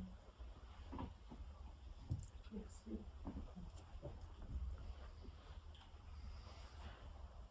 Est-ce qu'il y a d'autres... merci beaucoup pour votre intervention. Est-ce qu'il y a d'autres... Est-ce qu'il y a des couples qui demandent tous les deux la nullité de leur mariage? Absolument. Et il y a des cas rarissimes, une fois dans ma carrière, depuis 30 ans, où c'est le promoteur de justice, alors qui est un peu comme le défenseur du lien, mais qui là est vraiment le procureur en quelque sorte, qui demande la nullité d'un mariage parce que il y a eu un scandale à cause de ça, c'était un mariage blanc, la personne s'était fait payer, tout ça. Donc pour l'honneur de l'Église, on va faire un procès en disant ce mariage, nous avons été trompés, il n'est pas bon. De même, par exemple, on a eu le cas, vous savez, parce que les gens font baptiser leurs enfants, mettons, le même jour dans 2 églises différentes. Comme ça, ils vont se marier une première fois avec un premier certificat de baptême qui est vierge, il n'y a pas marqué leur mariage. Bon, ensuite ils divorcent et ils prennent le 2e certificat de baptême qui va être vierge, celui-là aussi, pour se remarier une 2e fois. Donc vous avez ces magouilles-là. Vous avez des gens qui ont changé de sexe. Alors là, on en a eu un il y a 2 ans. Là. Donc c'est pour ça que j'avais demandé, moi, je demande toujours au curé qu'ils aient une copie intégrale de l'acte de naissance parce qu'on voit l'histoire des gens comme ça. Et là, bon, il s'était fait avoir. Et donc là, nous avons le promoteur de justice a attaqué le mariage. Et ça a été ce qu'on appelle un procès documentaire. Donc là, c'est beaucoup, beaucoup plus rapide. C'est quelques jours. Parce que c'est simplement sur papier. C'est la preuve ou pas. Et on a déclaré grandement nul le mariage de façon à ce que les gens ne pensent pas qu'on mariait un peu, voilà, n'importe quoi, enfin, voilà, contre nature, disons.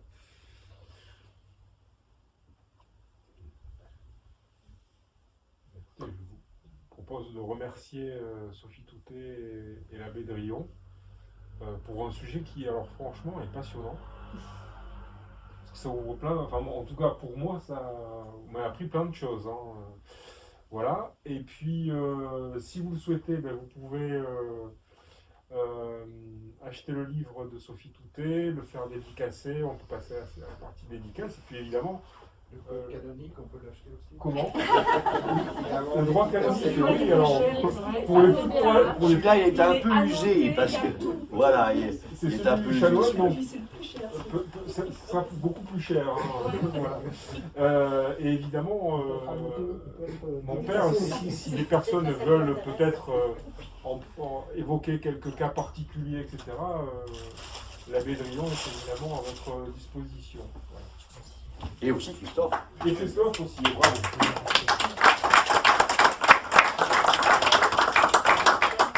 Oui, bien sûr, parce qu'on a du coup deux juristes. Non. Oui, et Isabelle qui connaît bien, elle, la question des auditions, puisqu'elle est notaire, elle est greffière.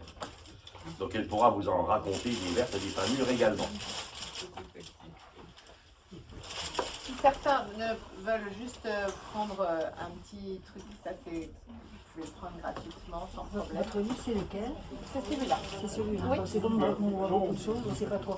Donc ça c'était mon premier livre que j'ai juste montré, juste pour montrer mes... et puis, que vous pouvez pas acheter ici, mais ça c'est... Et alors celui-ci, il parle C'est de mon quoi? premier livre, c'est celui avec ma sœur qui est religieuse. Voilà. Et cloîtrée. Donc c'est nos vies parallèles, moi dans la vie de tous les jours et elle dans sa vie. En tout cas, vraiment bravo pour votre parcours. Moi, je vous félicite d'en avoir fait un livre. Parce que c'est pas simple. Et moi, ce que vous m'avez raconté sur le moment, je suis restée, mais comme Ah des oui, enfants. mais ça c'est Parce que pour moi, ça me paraît tellement compliqué. élevé à bas de prendre le point de départ, quoi. Comme on dit, il faut bien qu'il y ait un point de départ. J'étais estomaquée. En tout cas, franchement, moi, je vais le prendre. Ça m'intéresse, puisque bon, c'est sûr que on fait, dans le cadre du CPM, on ne leur apprend pas les causes de nullité du mariage. Mais c'est vrai que c'est bien qu'il nous les ait rappelées, parce que moi j'en connaissais certaines. Et d'ailleurs, il n'a pas parlé de la non-consommation du mariage. Ce n'est qu'à la fin, en parlant des incapacités. Mais moi je croyais qu'au départ, quand j'étais plus jeune, il n'y avait que la non-consommation. Et donc il nous a développé le reste, donc c'est bien. Mais bon. Je ne l'ai pas encore payé. Ouais, alors Moi je vais vous le payer. C'est comme ça que je vous avez bien. un petit... Ah oui, c'est bien. Ça, de toute façon, c'est pour les prendre aussi. Ah,